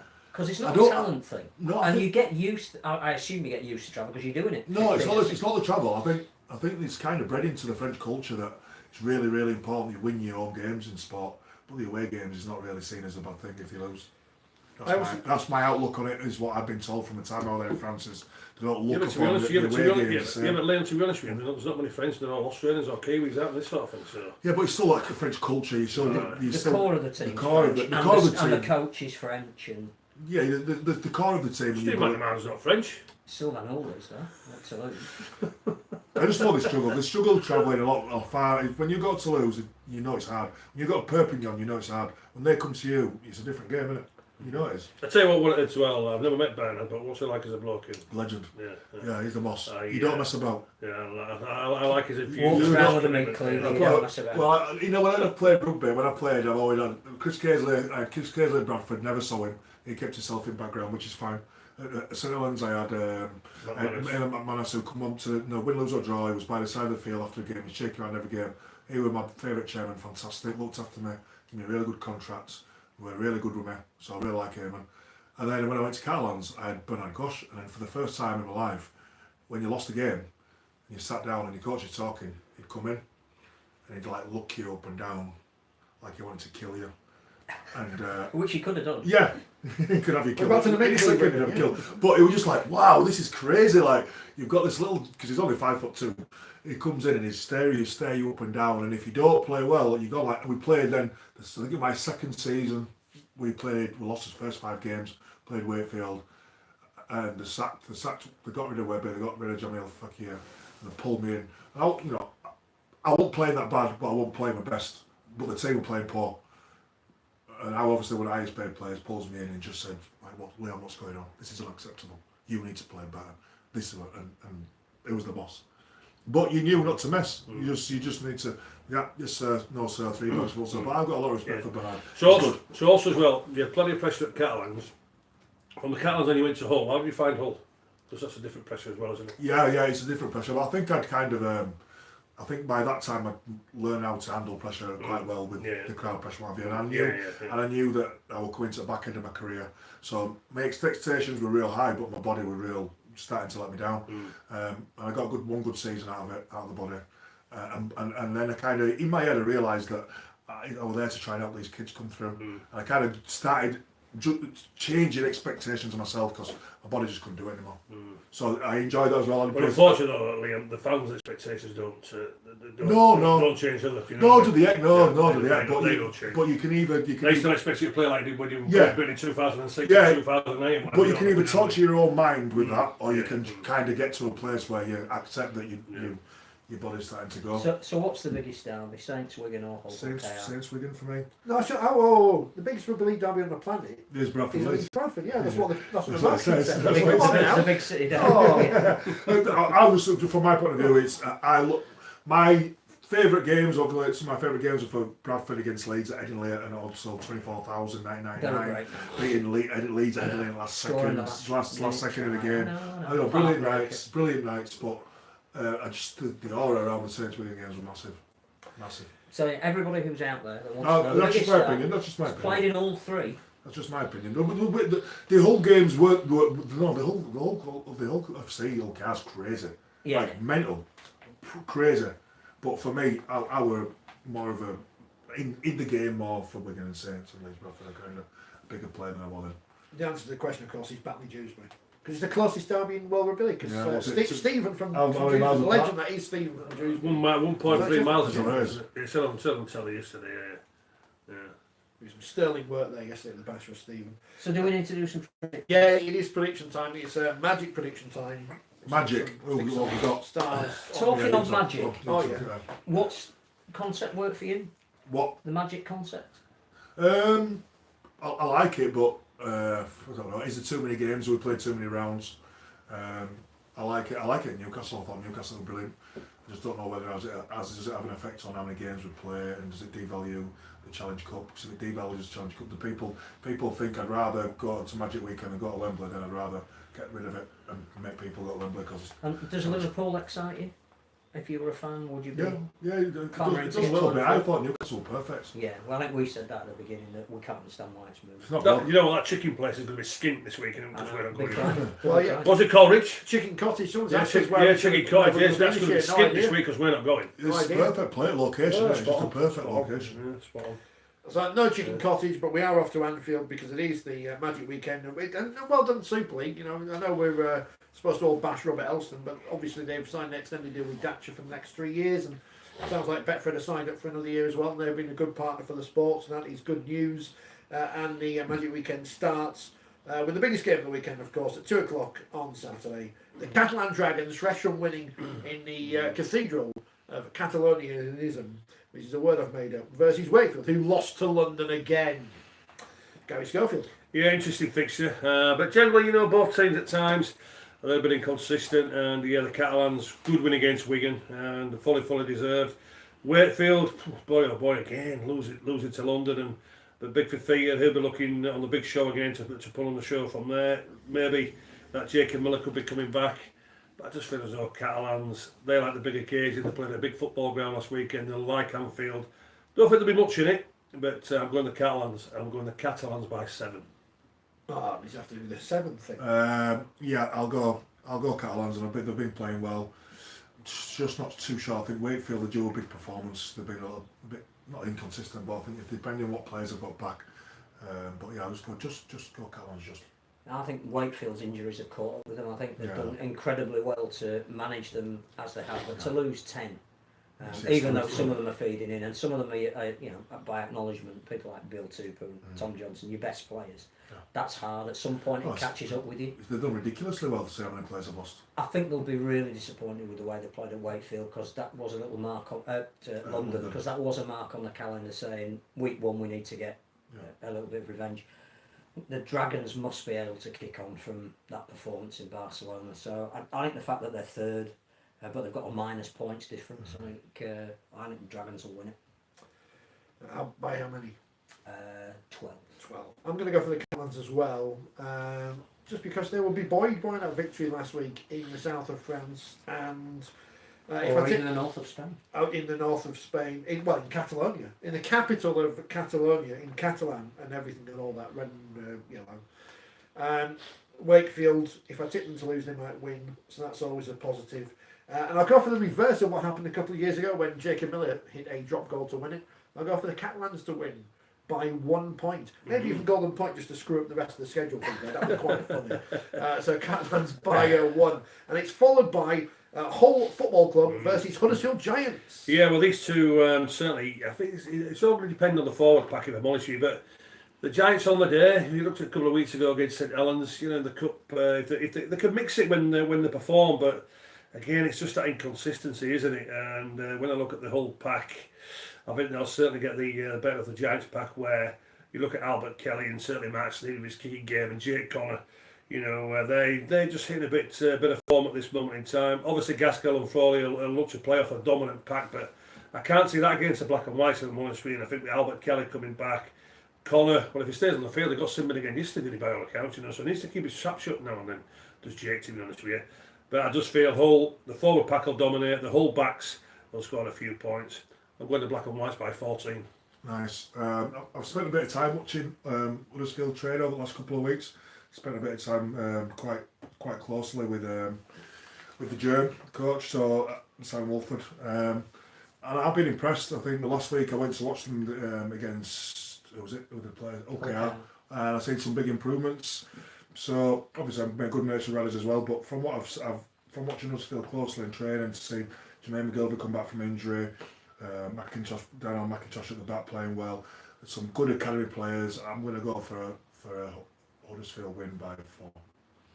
I think the issue for Hull is they're capable of pulling off brilliant results like the one at Warrington last week, but they don't then tend to back up this season. I know that they're in the top 4, but I think that says everything about how no team is particularly consistent at the moment. I think they need to back up after that fantastic Warrington result. That I think Lee Radford would feel that there was an opportunity lost if they didn't then take the 2 points against Huddersfield. I think having Jamie Shaw back's big for them as well.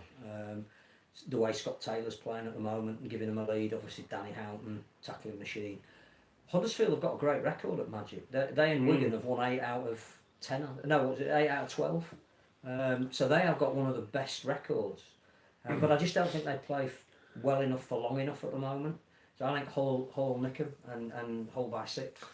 Yeah, I've got Hull by a small margin. I'm going to say Hull are unpredictable. The whole league's unpredictable, as proven last weekend. But Saints not in crisis.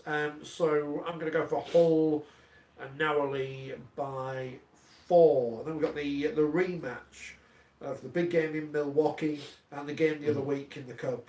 And the other million times they play every season. It's the Warrington Wolves versus the Wigan Warriors. Yeah, Wigan got spanked in by Catalans at the weekend, but I just feel as though Wigan, if they could produce that sort of form in the Challenge Cup they did a couple of weeks ago, the forwards were pretty dominant. They kept Blake Austin quiet, also 2 Declan Patton from there. So Warrington with that surprise loss against Hull, again, it's just the inconsistency from one of the top sides. And I just feel as though Wigan, they'll be looking for a bit of revenge. They were the better side of the Challenge Cup. They should have won. Why that try was disallowed, I still can't understand it, to be honest with you, from there.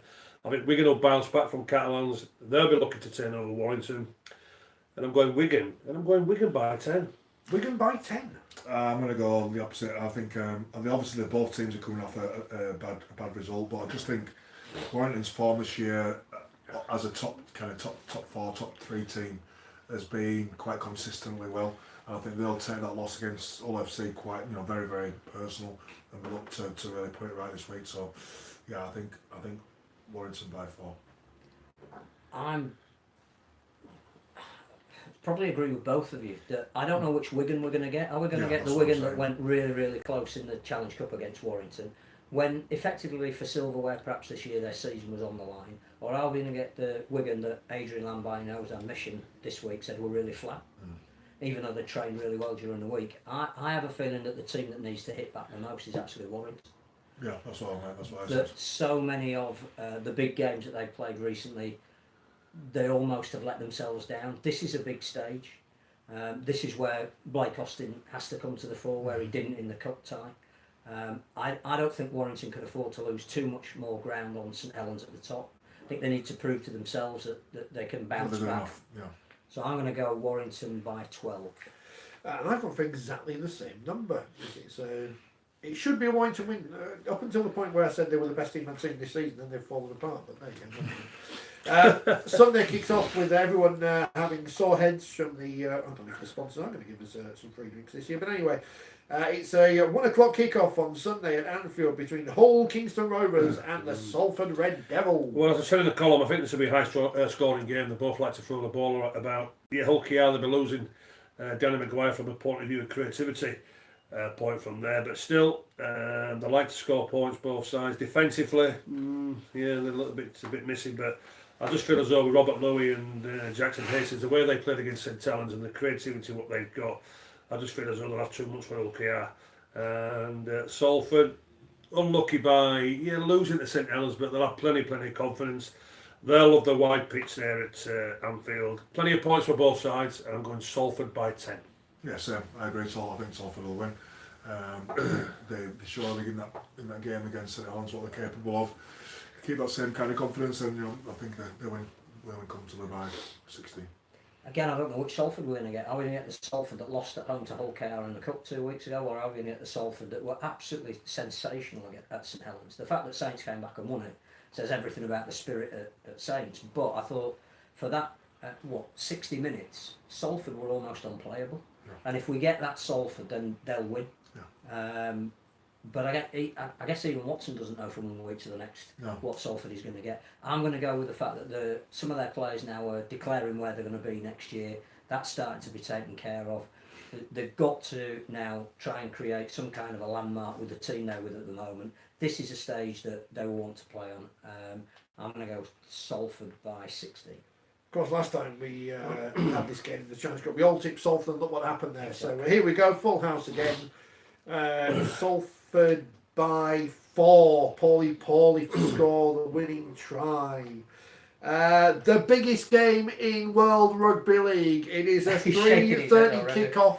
Whatever's going on in the rest of the world, stop and turn on Sky Sports, whichever, because it's the Leeds Rhinos in crisis versus the London Broncos. We saw it a few weeks ago in a game which hastened the end of David Furner's career. Was that the game afterwards in which you did the old Matt Shaw asked him, some people were saying Leeds are in crisis. Who were there? Some people? We've never found out. And it turns out they were right. Was he rattled? We don't know. Gary Schofield is Leeds versus London.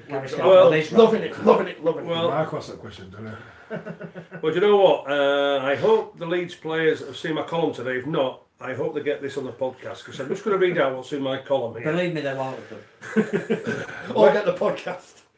Where do I begin with Leeds? Their fans will be praying, and I mean praying, that the Pope travels over and to see if they can travels over the M62 to desperately get the win what we need. Where's the Pope live? Because they need somebody to cheer, because it's never been this bad. Even in '96, 2016, another year later, it's not been that bad. London will be licking their lips at the prospects of playing such a shambolic side. They will simply play the game at their pace. They'll kick the ball out and walk to the scrums exactly like they did against Wigan. They will relish being on the big stage, and they know that Leeds are simply abysmal right now. I just cannot go for a Leeds win. That will only happen with some sort of divine intervention. London got a superb result against Wakefield, and Jordan Abdul of all people, is obviously on fire at the moment by scoring 4 tries. Leeds on the other hand were appalling once again against Castleford. Castleford have to get at second gear. I was at the game with 7 Leeds players, and if I tell you what, if I had a pound for everyone who said we should have put our boots back on because we couldn't do any worse, I'd be shopping for a yacht right now. Please, Leeds, please, the Pope travel over. Give Phil Kaplan, give the Leeds fans a blessing. But most of all, give the Leeds players a blessing for a quality performance for 80 minutes. But unfortunately, amen, I'm going for London to win by 10. You didn't like that. You didn't like that. I'll keep it short and sharp. I'll let you two talk about Leeds and it's your team, but I just can't see where Leeds win comes from at the moment. I'll probably be wrong, they'll probably pull it out of the bag, but watching the last 2 games, I just look lost. So I'll go London by 8. London have had the perfect result coming into this. They had the week off. They obviously used it beneficially. They blitzed Wakefield for 60 minutes. I think Danny Ward was delighted with that part of the game. A little bit concerned that they, back end came, but they should have really put the foot on the throat of Wakefield, but they didn't. As you say, there's no form line for Leeds at the moment other than they're rubbish. But at some point, I have this inane belief that they will turn it around. I think you will. I do. I think you will. I'm going. The thing is, when in 2025? the worry for Leeds is the psychological demons they've got from the last time they played London. That they were 8-0 down at half time. They came back to be leading by 16 points to 8, and they actually played pretty well for that 30 minutes. But in 2 manic minutes at the end, they lost it, and that's almost the point that their confidence disappeared. They've a chance to get it back this weekend, so I'm going to go Leeds by 4, but that is more in hope than expectation. Amen. You wouldn't expect me to say anything else, would you? There is previous form for popes to turn things around for their sporting clubs. I can't remember who the pope was. The Argentinian one a few ago who supported San Lorenzo in Argentina, and they suddenly went on a winning run. But I don't know who the current pope is. I'm not sure the pope's a rhino. No. Ronnie is though. What happened to Rita Rhino? Where is Rita Rhino? We need to find these things out. Maybe if they find Rita Rhino, she could be the key for the turnaround for Leeds Rhino and their kids. Having said that, I'm tipping Leeds to win this one because, hey, it'd be funny if I get it wrong. I don't know why I do these things. When I'm in the mix zone and no one speaks to me on Sunday, it's going to be great, isn't it? Leeds by 4, much like Phil said. And the final game of the weekend, as we fast run out of time, but we haven't got a time limit really. St Helens, the league leaders, take on the Castleford Tigers. Yeah, this is the juiciest looking fixture for me. It's the Magic weekend. I know Wigan and Warrington play, but for me, this is the juiciest one. And St Helens, the last couple of games against Huddersfield and certainly against Salford. Against Salford for 15 minutes were outstanding. Huddersfield, it was a tap performance. Turned it on, turned it off, even though the Giants played okay. Castleford, as I mentioned, they have to get a second gear against Leeds, but they'll have plenty of confidence from that. They like playing on the big stage. They'll throw the ball about. That's the Darrell Powell way. But I just feel as though Saints, Justin Holbrook, after the last 2 performances, will be saying, "Hey, listen, let's start playing how we can play. We play for longer minutes, but also too, what I do feel is they've got to keep Alex Walms on that field for longer periods. When Alex goes off, there seems to be a tendency where the enthusiasm and the impact just leaves it a little bit. But I feel as though Holbrook, he'll want the response for the last 2 performances. I think he'll get it at Anfield. Cass, yeah, as I mentioned, plenty of confidence after that Leeds win, but didn't have to get out of second gear because Leeds were abysmal. I think Saints will turn it on, and I think Saints will win by 16. I think Saints will come away victors. I think Liam Watts has been fantastic for Castleford this year. I hope that he should get a Great Britain call up off the back of it. But I think very similar to Hull FC, I think Castleford had a lot of players injured, a lot of good players. Luke Gale's nearly not played for 2 years. Shenton's injured at the moment. And if you ever look into the games and you just look in the background, there's always 7, 8, 9 players sat. I think that affects them badly. I know it's been good to see Jake Truman, who's a Bradford lad, lives near me. It's good to see him step up and take a massive step up. But you miss Luke Gale's form was Man of Steel the year the year after when he got injured. His form shows you that he's the form halfback of the competition, and there's only so long you can play without those kind of players, without the experience and the class. And I think that's why one of the reasons that they've been patchy over this last year. So I'm going to go Saints by 12. I think this will be the most entertaining game of the weekend because I don't think these 2 teams can play any other way. I think they'll probably be high scoring. There'll be a lot to admire in terms of the skill level on show. I thought you said Cass didn't need to get out of second gear. I thought in the second half their star players came to the Peter Matauti, who had had a poor game the week before, dominated. As you say, Liam Watts, when he came back for his second spell, almost took the Leeds back on his own. Paul McShane was back to the kind of form that he was at his best. Jake Truman is asked to shoulder a huge amount of responsibility this year because it's not just Gale that's been missing. It's Rankin's only just coming back into the mix. They've had to rely on Corey Aston as well. Jamie Ellis hasn't been there, so I think Truman's played more minutes than perhaps even Darrell Powder wants him to. But he again last week was back to his dominating best. So I wouldn't rule Cass out, but I think that Saints are doing and you probably corroborate this, every point in a year that is so long and so demanding mentally as much as physically, there's a period where your form drops a little bit, and I think Saints have had that over the last 2 weeks, but have found a way to win, and that's why I think they'll go on and win this.